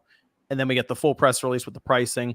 If this is just a digital system, I do kind of look at it as Sony and Microsoft's already kind of thinking about this too. It's pretty clear them starting to work off of having a Blu-ray player with their system into the next generation. And I think at one point, Phil Spencer mentioned that it's getting harder and harder to find manufacturers who will create millions and millions of Blu-ray lasers and drives for them because no one else really uses it outside of game consoles.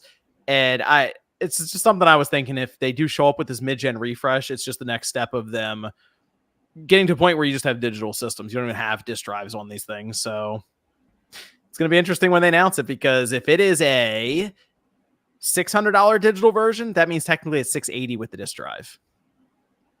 That is quite pricey. But there's a 4chan image going around right now, and I saw way more people comment on this than I thought they would. But it shows it at $600 for the digital and $700 for the disk base unit. Apparently the same storage size. I don't really understand. Like, that doesn't make any sense, the image. And then it also says it's releasing first week of December. So I'll tell people now that the 4chan image is like incorrect. So I wouldn't even put much thought into that thing. Most likely, if they did a disk space unit, it would be like 600 and then 650 would be my assumption if they were going that route, which I do think $100 is going to separate the current disk drive unit from the PS5 Pro digital unit at 600. Okay. So I think the real conversation is, are people really that interested in that? This thing's going to cost like $3,000 in Japan when it's all said and done. Yeah, that's interesting. You're right. That price raise recently, the PS5 technically retails at $550 for the disc-based one in Japan. Oof. So right now, yeah. I mean, I'm interested in it because I'm in the market for a new PS5 anyway. I wanted another one for different room. Don't want to carry it back and forth, and my wife doesn't let me take hers, so I want to have one here. So I was gonna pick up another one, but like, you know, I think that if it can play the stuff like at a solid 60, right, or 120, or if you can, I think it'll find its way. It'll find its market, right? People that are looking for a better system or whatever the case is. It'll probably be, if you compare it to like, I don't know, like a PC equivalent, it'll probably be pretty good value that way. But yeah, I'll pick it up. If it's, if it has like physical and all that. Yeah. I'm curious how people who aren't necessarily, like, we obviously are doing gaming and stuff just for a living. I'm curious how people who aren't will view this when it shows up and they say it just plays your games better. I don't know if it's enough of a push like it was for the PS4 to PS4 Pro, where it does 4K, and it's like, well, yeah, I have a 4K set. Obviously, I want that. And at that time, we're dealing with a $400 system because they dropped the price of the PS4 with the Slim.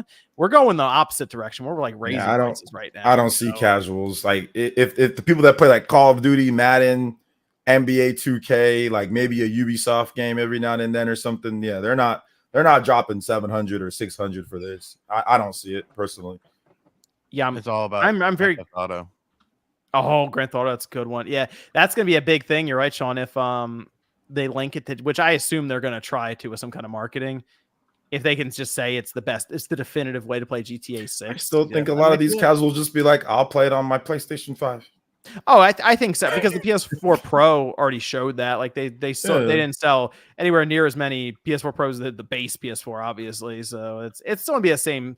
Probably like 1 out of 5 would be the Pro. And enthusiasts are going to go crazy for it. So I think that's going to help boost enthusiast sales with GTA. So like the people that are hardcore into the gaming, like that buy, 10 that have 10 plus, 20 plus games that aren't all Madden and Call of Duty, like the people that actually buy other stuff. Yeah, those people are going to be like, yeah, then maybe they'll attach it. So I think it's going to help for sure. 100% going to help. Gene brought this up over on Twitter at one point when he was having the conversation around pricing. At what point, like, what's the price point where if you were in the market for this, or is there even one where you would go, should I just build a PC? Like, is there a price point where it hits and you're like, I think 700 for people would be like, yeah, maybe PC. I think if it gets up to that range, then yeah, people are definitely thinking PC at that price. Yeah, 700 might be the thing where it's like, oh, well, if I spent 1,000, I would have a pretty good PC or a decent enough PC, and I can play a lot of Sony games now. 600 is even. I think there are some casuals that might. I mean, but casuals, I mean, they rather have the box that you just set it and play it, So, but yeah, if it's $700, man, that is getting near. Put that California tax on there. That is getting near, or New York tax or. It's getting there. I think it's a legitimate conversation to have of how expensive does the thing have to get before people start like realizing that they could get the same or better value if they built a PC or just bought a pre-built one. You know, it's not like how it was back in the day when I was young, trying to put a PC together. It was like for water cooling, people were ordering air conditioning parts to do it. In order to make it work. That's how it was back then, because there were no companies. You didn't have a Cooler Master or anything, or any of these companies putting together water blocks, and it just didn't exist. So people were like fabricating stuff out of like HVAC equipment. It was very weird.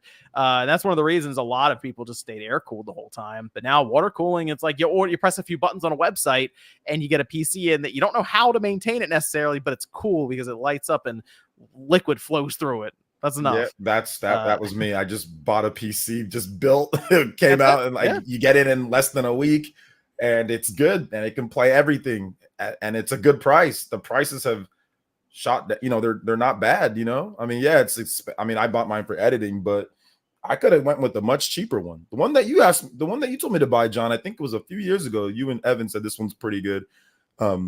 I jacked it up doing the Windows 11 thing. Should have never done that. But anyway, well.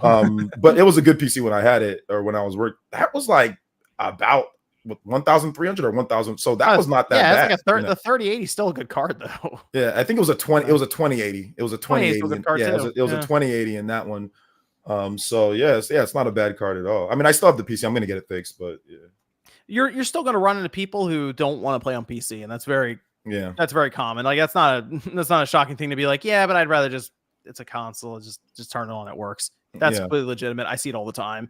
I dealt with it all the time in retail and stuff. So I think there's still people who pay for convenience. I think a lot of things with the Switch, for example, are linked to convenience specifically, and like third-party stuff, people don't mind if the game doesn't look as good. If it's just convenient, this is just portable console, whatever. So I think kind of the same thing there, just on a level of how much 4K do I need? So how much 4K can I get? I almost wonder if, because obviously they started designing this thing a while ago, like when they launched the PS5, they were designing this Pro. I almost wonder if they thought about this a bit and they were like, oh no, 8K is going to be a thing. People are going to want to do 8K. We should have this Pro ready just in case. Because I feel like they're still going to like 8K is not on the PS5 box anymore. And I think it's because they're going to put it on the Pro box now. Jeez. And I almost wonder if they thought that, because they also make TVs. So they're like, oh yeah, but obviously we're doing 8K TVs. People are going to want that. I don't know. It doesn't seem like it. I don't know anyone who's asking for it. 700 yet? No, we're just speculating on the price. We got an image. I linked it there though, Josie. If you look at the image, because they like the D Labs, they had the sketch. They actually drew it because they can't show the image. Otherwise, Sony, which this happened with the PS4 Slim. Dude, where they went crazy with copyright strikes. They went nuts. They copyright striked me, and then tried to sun me too. Tried to say, "Oh, don't you ever do that?" I said, "You mother, I will." I got so angry. They tried to send me an email, trying to threaten me and all sorts of stuff. I'm like, "You frauds!" But anyway, yeah, like they went nuts with the PS4 when their person leaked it. Somebody from the factory or something leaked it, and they didn't go after big websites. They didn't go after IGN. They didn't go after big. They only went after like mid-sized to small people. So that's why I was like, y'all bugging. What the heck? Yeah, we're trying to figure it out just based on the current price of the PS5, because I don't think that's going down. It's like $450 or $500. I don't think it's dropping. So you just go up from there. $600, $650. So yeah, it's gonna be expensive. It's getting expensive. Expensive hobby right now. If it was 600, what if it was just like flat 600? They should just go. You know what they should? They should do $599.9 and reenact the entire thing at E3 2006. Get a second do it all job. over again. Do you still need a second job in today? I think we might need 3 jobs for this one. Yeah, 3. Crazy, yeah. Oh, do you remember that, Josie? At E3 2006, some of the stuff they said? I was 3 years old. Yeah, so when they showed the PS3 price, and it's so funny, you can go back and watch, like it's all on YouTube, you can watch it. People kind of had this mention of like, oh wow, that's a price. Wasn't it $600, right? Yes, in 2006. That's crazy. And they had like interviews and stuff, and at one point they said, oh, you can just get another job if you need it to buy it. So it was not a good time for Sony. They did a lot at the beginning of that generation. Back then, being broke back then, it was like you felt like you were in a third world country or something when you were broke back then. It felt like it was the worst thing. I remember thinking, how am I going to get the money to pay for this? That is too much. You know what I'm saying? Like now there's all sorts of ways. Like it's different today's day. right? OnlyFans, selling drugs. You got a lot more options now. Wow. Yeah, I mean, listen. Wow. Those are options. I didn't do say that. Uber, DoorDash. All right. Yeah, I was thinking Uber, Straight to DoorDash, OnlyFans online is crazy. selling. I was thinking that, but there is also there's a lot of people who do make money out there. Let's just keep it a buck. So there's way more options in today's day to make Sean, money. you should start doing that. Sean, your OnlyFans would pop. Probably. Get some like Hulk Duntaduns and all that. Be like burning around in like yellow and all that. People would be all over it, bro. I'm ready to see this PS5 Pro, and I need to see their strategy to sell it. I'm interested. Although I don't know, I know some people who are just like casually into the hobby. I'll ask them. I'm curious what their thought is on a potential $600 PS5 Pro, because I think most of them are going to be like, nah, I'm good. None of my friends would ever do that. No, this is definitely for a very specific audience. So, Josie, do you have any friends that like specifically like PlayStation a lot? Yeah. I mean, not like the freaking people on the internet, but like they play. Do they play like all the first party games? Do they like play like God of War and all that? No. I guess they're just very casual, like to play Madden and okay, like very basic stuff. Okay, but like I can never ever imagine them. I mean, I don't know. Yeah, I don't know what the kids today. So I just wanted to understand like kind of like what your friends, since they're young, yeah. What playing. I don't know. It's a lot of Call of Duty and Madden and Fortnite. Like on PlayStation 5. Yeah. Okay. It's been like that for a long time. So I mean, back in the day, the PS2 was the Madden system. So Xbox gained a little bit of traction, but yeah, it was still Xbox Live was pretty cool. Like Madden ran really well on Xbox Live. Mm-hmm. They did a good job with Madden on Xbox. I remember playing it and thinking, "Damn, it's good, but you got to pay for it." So I think Josie's right. I think anyone who's just like Call of Duty, Madden, maybe FIFA, like I'm good. That's been the staple since I'd probably say that Call of Duty, Madden, FIFA has been the staple since like 2007, since Modern Warfare. Yeah, that's been like the classic, like the certified classic, casual bangers right there. Those three. Certified gamer. Hey Sean, there was a there was something that came up here, and I saw you mention this again online, and you have been very vocal about this topic. I'm vocal about a lot of things, pal. Well, this one in particular, I feel like it's been a while. Like I almost remember years ago you were talking about this, because this came up specifically with I feel like Microsoft and a little bit of Sony, but just kind of based on the things they've been saying recently with Black Myth Wukong. So we get a report that comes out that refutes previous reports about Sony trying to come in with some kind of timed exclusivity. Now we're hearing that there was some development that may have happened that then was part of timed exclusivity. It's hard to say, but the bottom line is the conversation around exclusives came up again, Sean. Oh, yeah. And and interesting, I still see this a lot, actually, where it almost just seems like the idea of exclusive games for a console platform is still kind of demonized. It's to the point where it's like, no, that's not. It's not. They're not good, like at all. We should get rid of all exclusives. Yeah, and my problem is I don't think people understand what would happen if that was the case. Like, it just, I don't know, man. It's very strange. Like, I want to play Batman, the Arkham VR game. It's not on PSVR 2. So what am I gonna do? It's only on Meta, so I'm gonna buy the Meta thing. And I understand. Oh well, you're buying a console for one game that costs money, and like, yeah. I understand that aspect of it too, but it's just like, it's almost like the instant gratification of like that we see in society now. Like, oh, I own this system, I should be able to play everything. And it's like, I guess, but not really. Like, exclusives are what make platforms interesting to people. If every game came on, and like people, they want it to be like PC stuff, where there is no exclusive. It's just an open platform, and then people make games for it. But at that point, even when you look at PC gaming, PC games have minimum requirement specs. So how often do I have to change? Like, okay, John, you play PC games. On average, how often do you have to change or upgrade your PC or buy something new in order to keep up with the new big games that come out for it? Well, back in the day, it was more frequent. I feel like it's slowed down quite a bit now to where people are using 20 series card. Not too much issue, but I would still say people like to upgrade every other generation for video cards, and that's kind of come down to, I feel like, every 4 to 5 years now. Almost like how often, you used to be able to buy consoles, like, because that's what's going to happen. Eventually, these games, they're not going to work on the like people want, like, I honestly, I don't know what people want, but they just want the ability to play every game on every platform. And that just seems very kind of strange to me, because you don't even have it on PC. Yeah, it's PC has Epic, you have GOG, you have Steam.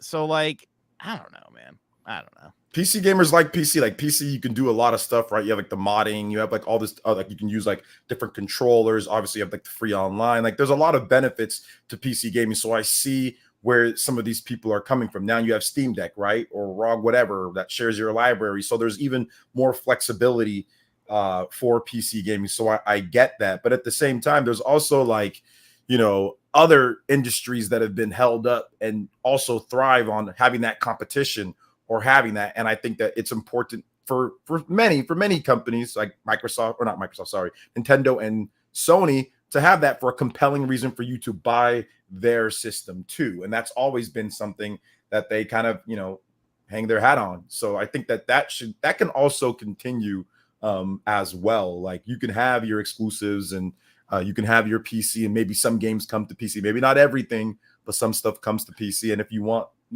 X or Y game, you buy it on that system or whatever. So I think you can have like a little bit of both. But I mean, I see what Sean's saying. Like, I do feel that exclusives are, listen, it's competition within the market. I think that when you're making awesome exclusives, other companies see that, like, oh man, I got to be able to top that. I mean, or I got to be able to do something a little bit more, gives you inspiration or whatever the case is. So I like exclusives, and I feel that, like, yeah, if you want that system, or you want that game, that you buy that system, which ever since I actually had enough money to, buy, which was, I think, the 6th generation. That's when I started actually getting enough money to buy multiple platforms. That's what I did. I was like, all right, well, I want to play Metal Gear Solid 2. That was only on, at the time, it was only on PS2. So I went out, I bought a PS2 from a crackhead. So it was one of those things, Mm-hmm. So like, you just gotta, and that's I did. I was like, hey, I can't afford it, brand new, but I know this person's gonna need money for drugs, so I'm just buy it from him. Supply and demand. Hey, right? He let go of that first. And listen, at first he was like, "Nah, I ain't gonna sell it." I'm like, "I'm coming back in a week." Came back in a week. He's like, "All right, man." Like, here you go. I knew you're gonna come back, bro, because this dude was on one. So that's how it is, man. Like, Xbox, you buy it for Halo, and that kind of fueled things. But I get it. Times are changing. Phil Spencer said that in the interview. Hey, look, times are changing. I get that, So I understand. I understand both perspectives, from like the PC gamer, perspective, and then also from people, the console gamers perspective, and the people that do like the exclusives, Go ahead, Sean. You're about to say something about Phil Spencer. I'll keep it to myself.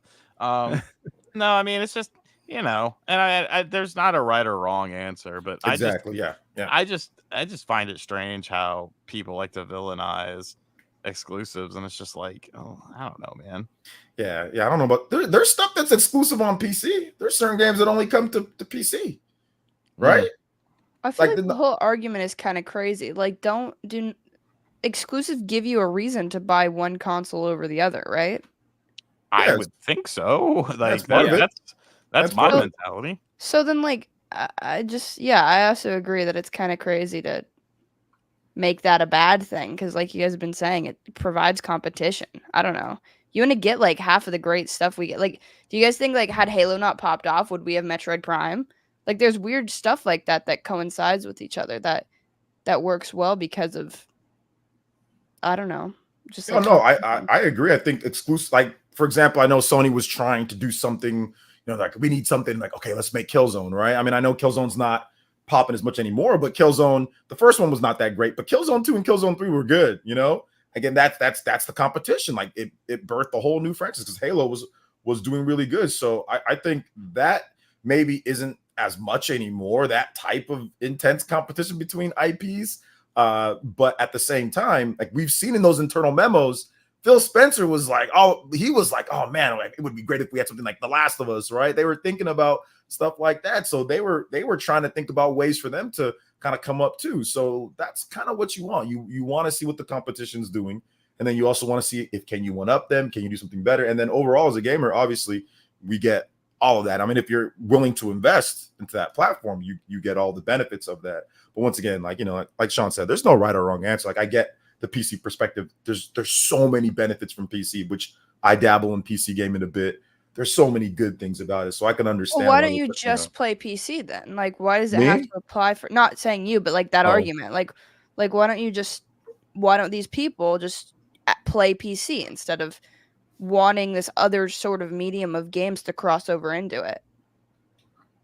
Right? Like, well, it depends. Like, for example, on the one game that's on the Switch that I would love to see on any other platform is Marvel's Ultimate Alliance 3 because the game struggles badly on the Switch. That is one where I'm like, that makes sense. I see it. I understand. Age of Calamity. Like, for me, Age of Calamity would be a game like, or even like the next Switch. Like the next Switch, or just, you know, something like get that game. They do that. That just obliterates any reason to ever get a Switch. Not with those two specific games. Yeah. But like they do that. Why would you buy the next Nintendo console if you can play all I of agree. These? Right? So like, yeah, I agree with that. I agree with what you're saying. Like I think Nintendo should do their exclusives because that's the reason. That's their lifeblood. If they stop doing that, then the system sales are going to go down.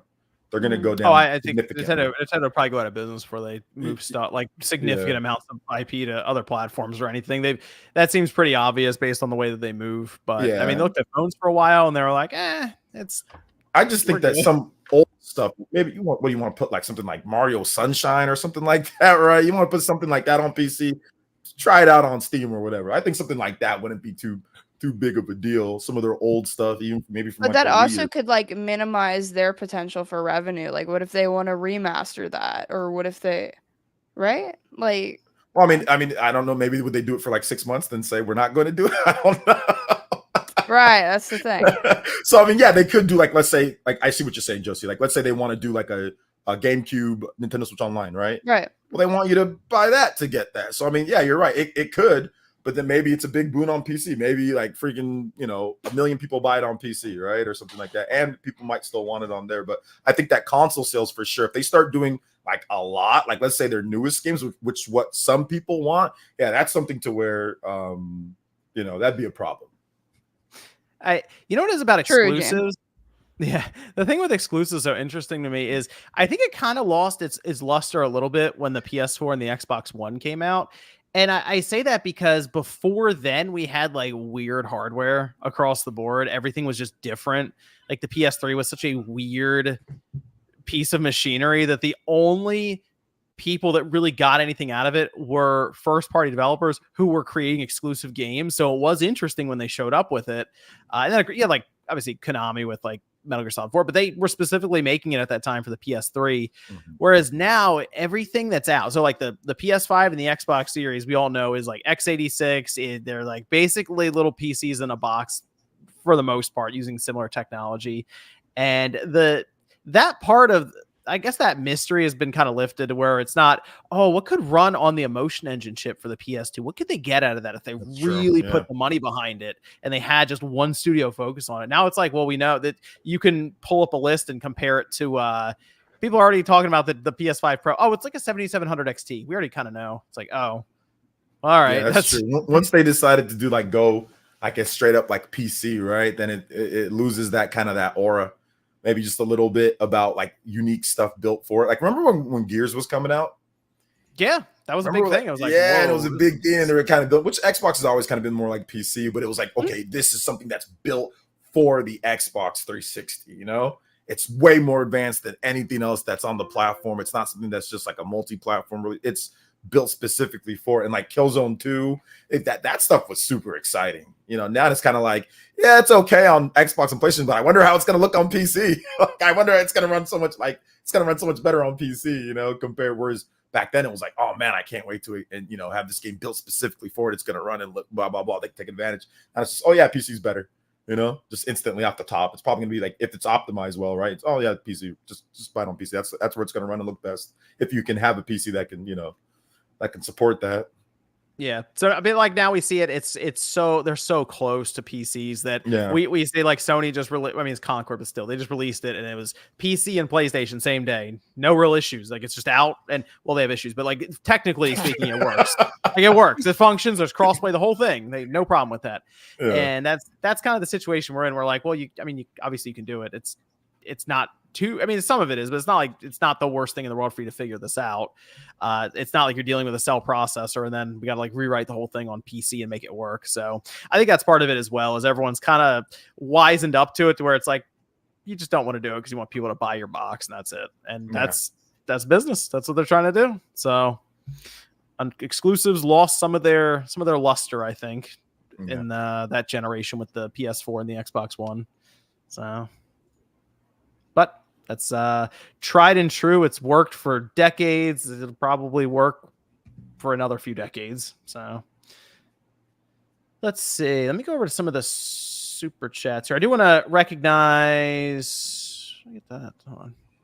There we go. Yeah. Fransby came in. Another picture of Todd Howard. We have a running theory that Fransby might be Todd Howard, but they gifted 20 Spawn Wave memberships. So if you got a membership from Fransby here, make sure you show him some love in the chat there. Shout out to Fransby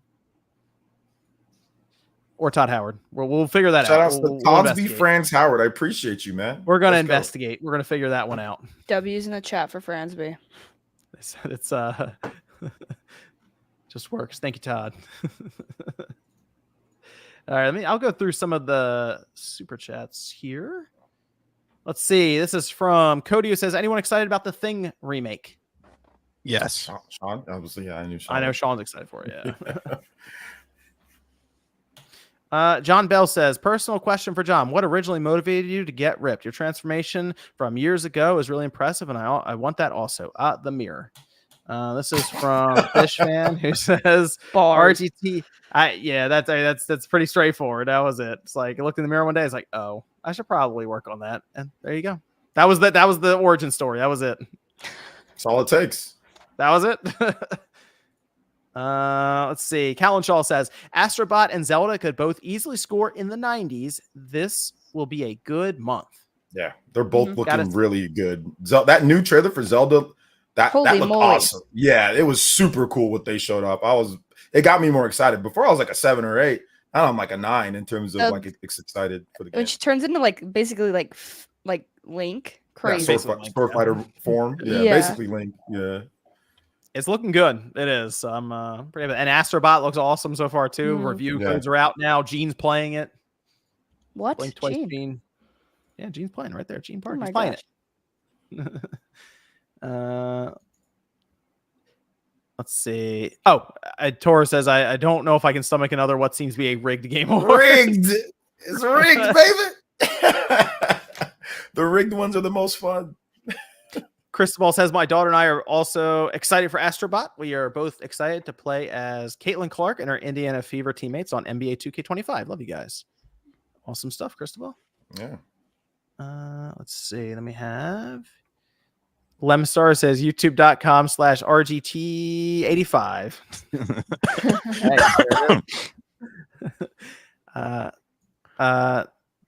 Habibi says, anyone getting Quidditch Champions?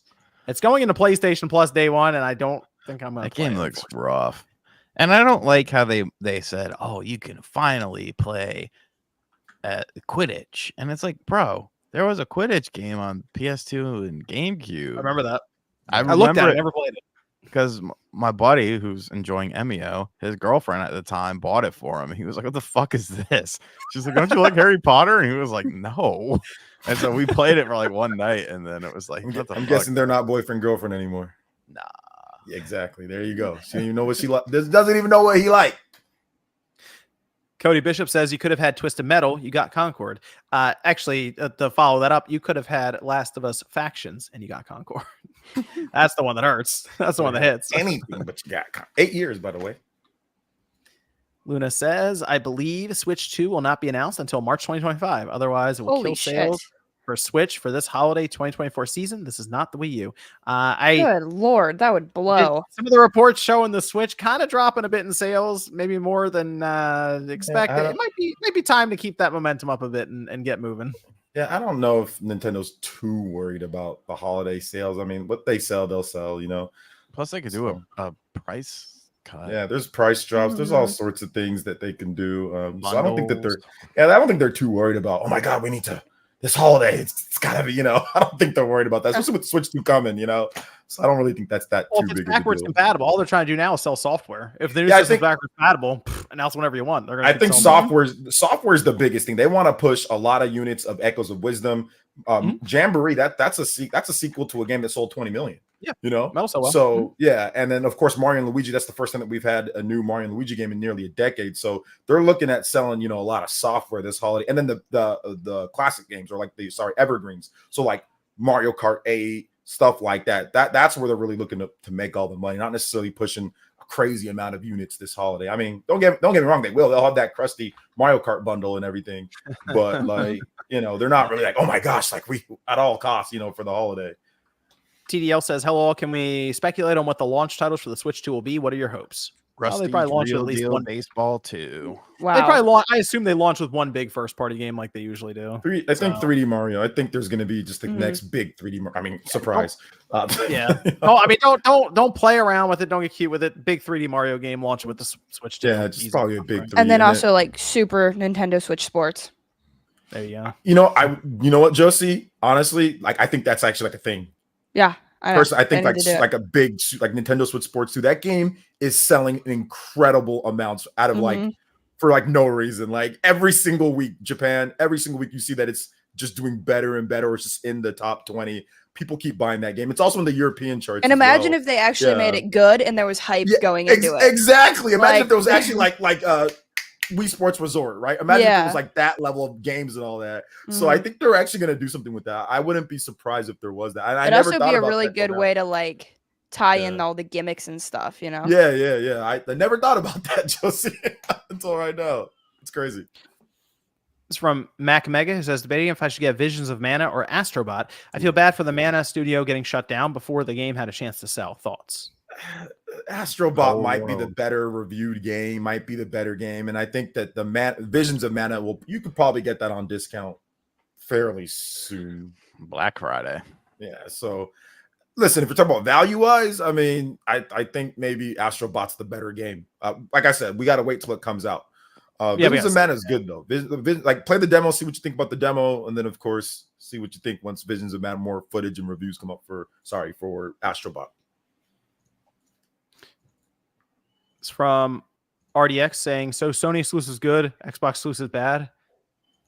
All exclusives good. Well, no. They're talking about people. We're talking about people that are specifically like PC people, not people on PlayStation or Xbox. So we've theorized on Direct Xbox if Microsoft maybe they thought that the reaction or the how things went to PC pretty quickly with Quantum Break, and then they just moved on it from there. If that hurt their Xbox sales more than they were expecting, and that's kind of the theory now at this point.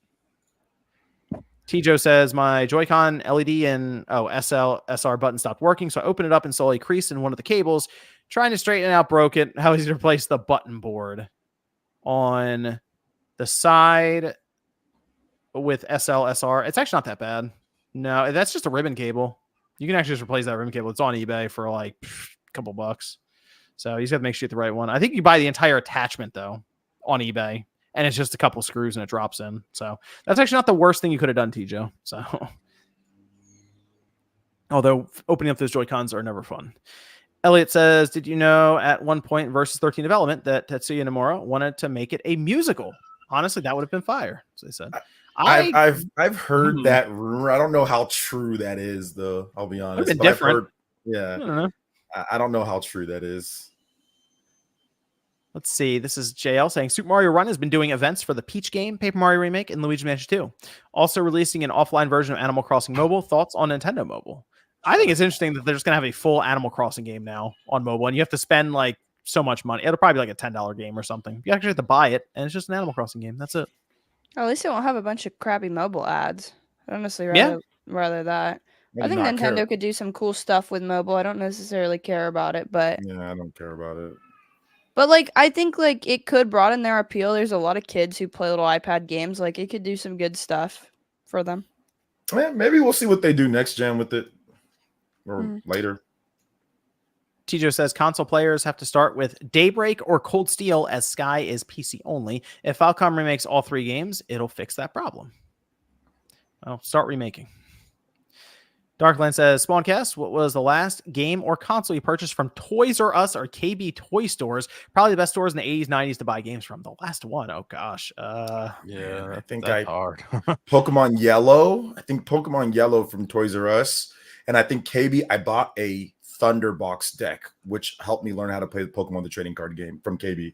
I don't remember anything else though. But I remember buying those 2, but I can't think of anything else. I bought my PS4 from Toys R Us. I know that. You bought a PS4 from Toys R Us?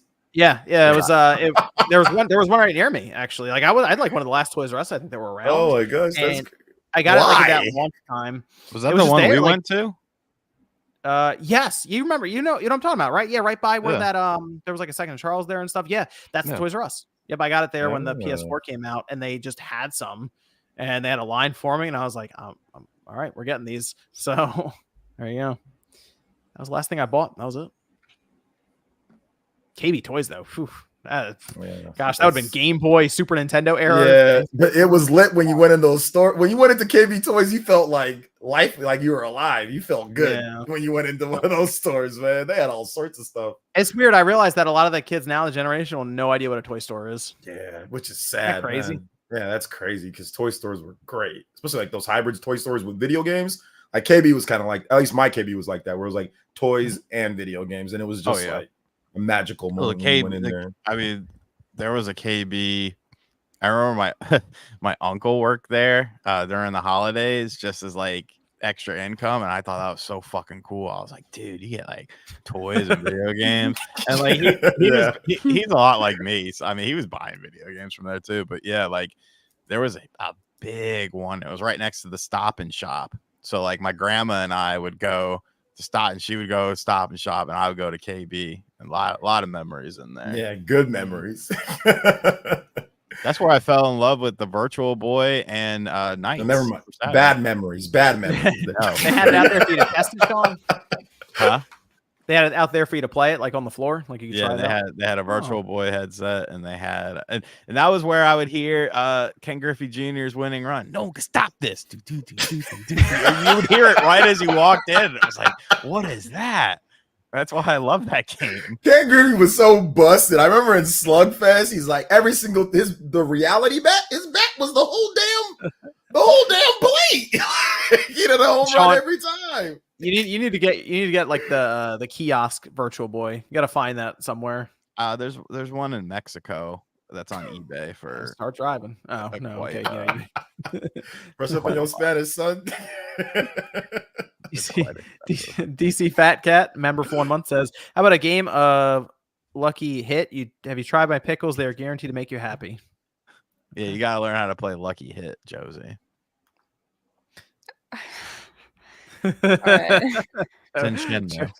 You'll learn. Who says Kiwami's PS3 remake of the first game on PS2 shouldn't be too hard to port to Switch. Oh, I have time to surprise us. Truly Epic says, RGC has to bring back WTF is an after show. Funny enough, we were gonna record one WTF really today, but I wasn't feeling well. So yeah, I've got some WTFs. After show, I don't know, man. I get tired at night. I don't really, because I wake up earlier and I don't really nap during the day anymore. So I go to sleep at like normal hours usually. But maybe. Yum Yum says, what about Visions of Mana Dev shutting down? We talked a bit about that. Larry says, any thoughts on... That's not his name. Ashy Larry Boy, thank you. Any thoughts on Inzoi, finally a Sims competitor? I am not sure what that is. It's the Sims competitor. Check out Infinity Nikki. No one is checking that out. I'm going to get it just to make Sean mad. Alvin says, I feel Sea of Thieves selling a mill on PlayStation is a blueprint to print money anyone can follow. Want Demon Souls or Metroid Prime to sell more than 3 million? Put it on everything. It's free real estate. Well, Nintendo values their IP too much. Yeah. Wilby says, when do you think the first 1 terabyte game will be? Call of Duty's going for it. Yeah, that'll be a Call Fortnite of could Duty. get there someday. Games that just go on forever, well, they'll take a shot at it someday. GTA 6. GTA Online could actually work to that eventually. Well, is GTA? Do we know if GTA is only PS5 and Xbox Series? Yeah, right now they're going to go to PC eventually, but right now it's just Xbox Series, PS5. Okay. I think it's usually what they do is they release it there, then a year later they go to PC. Okay. So that's I didn't know if they were going to do hand date. Yeah. Inzoi is that like super realistic looking game. That's what the chat is saying. I've seen a lot of clips of it. It's crazy. It's like the most hyper realistic Sims ever. What? It's insane, and you can like model it to like track your face. I think I saw some doing it on TikTok. Yeah, that does look. That looks real. Yeah, it's really crazy. When is this coming out? It's having a wedding right now. There's something. No, a lot of people on TikTok are playing it. I've seen a lot. That seems like Sean's game right there. Can I can't say that on. For those unfamiliar, this is what it looks like. How much? Like I noticed there's cars. Can I like drive the car and like what? Do things with the vehicle? Oh yeah, there it is. I think the only thing you can do in the beta that it's in right now is like make a character. So everybody's been making a bunch of characters. There you go, Sean, looking for cat ears. Perfect for you. Okay. I think I have everything there. I will go to Streamlabs. Just in case people are reminding me of that. Let me go to that now. And then we'll also go around here as we finish up. I will start with OJ. Where can everyone find you? Yeah, find me right here on YouTube. Player Essence put out a video talking about Xenoblade Chronicles X and what's going on with that. A lot of people want to know about what Nintendo's going to do, so I put out a video talking about that. I'll have some other cool videos, RPG stuff, Metaphor Refantasio, Game of the Decade. Yes, sir. Next week, we're going to be talking about that. And I stream pretty much daily RPG and Nintendo content. So if you want to drop by the streams, come watch the RPG content. I'd appreciate that. I'm Player Essence, so I appreciate you guys. Thanks for having me on. And I've got the date. We are going to do the last day of summer. I'm going to have a marathon stream, so I'm planning that. I'm going to have a bunch of cool guests. You guys are going to love it. So I'll have more information on that. Bunch of giveaways, a lot of cash prizes, all sorts of stuff. So yeah, go subscribe to the channel. That'll be the last day of summer, so it's going to be September 22nd. So yeah, more information coming soon on that. It's going to be a cool marathon, fun stream. Liam Warner over on Streamlabs says, I have a suspicion that after these new Splatoon 3 amiibo drop, that the brand will probably be discontinued. If even a new Zelda won't get a new amiibo, then the writing is on the wall. I haven't really thought much about amiibos recently. I don't know. Yeah, I think they'll just keep on. They'll make some when they feel like they want to. I don't think they're going to go all in like they did before. They'll just keep on selling the ones that they have and then reprint some other ones whenever there's a game that's relevant. So they'll probably just do it sparingly. Phil Spencer says, what character are you hoping cameos in Astrobot? They say they're hoping for Sweet Tooth and Alundra. Give me all of them. Yeah, give me those ones. I'm going to go with Mega Man. Mega Man there. Hey, we need Mega Man. I saw some of those leaks. Mega Man better be in there. I'm not going to say who's in there, but Mega Man better be in there. Okay, I saw some of the people. Mega Man. Solid Snake.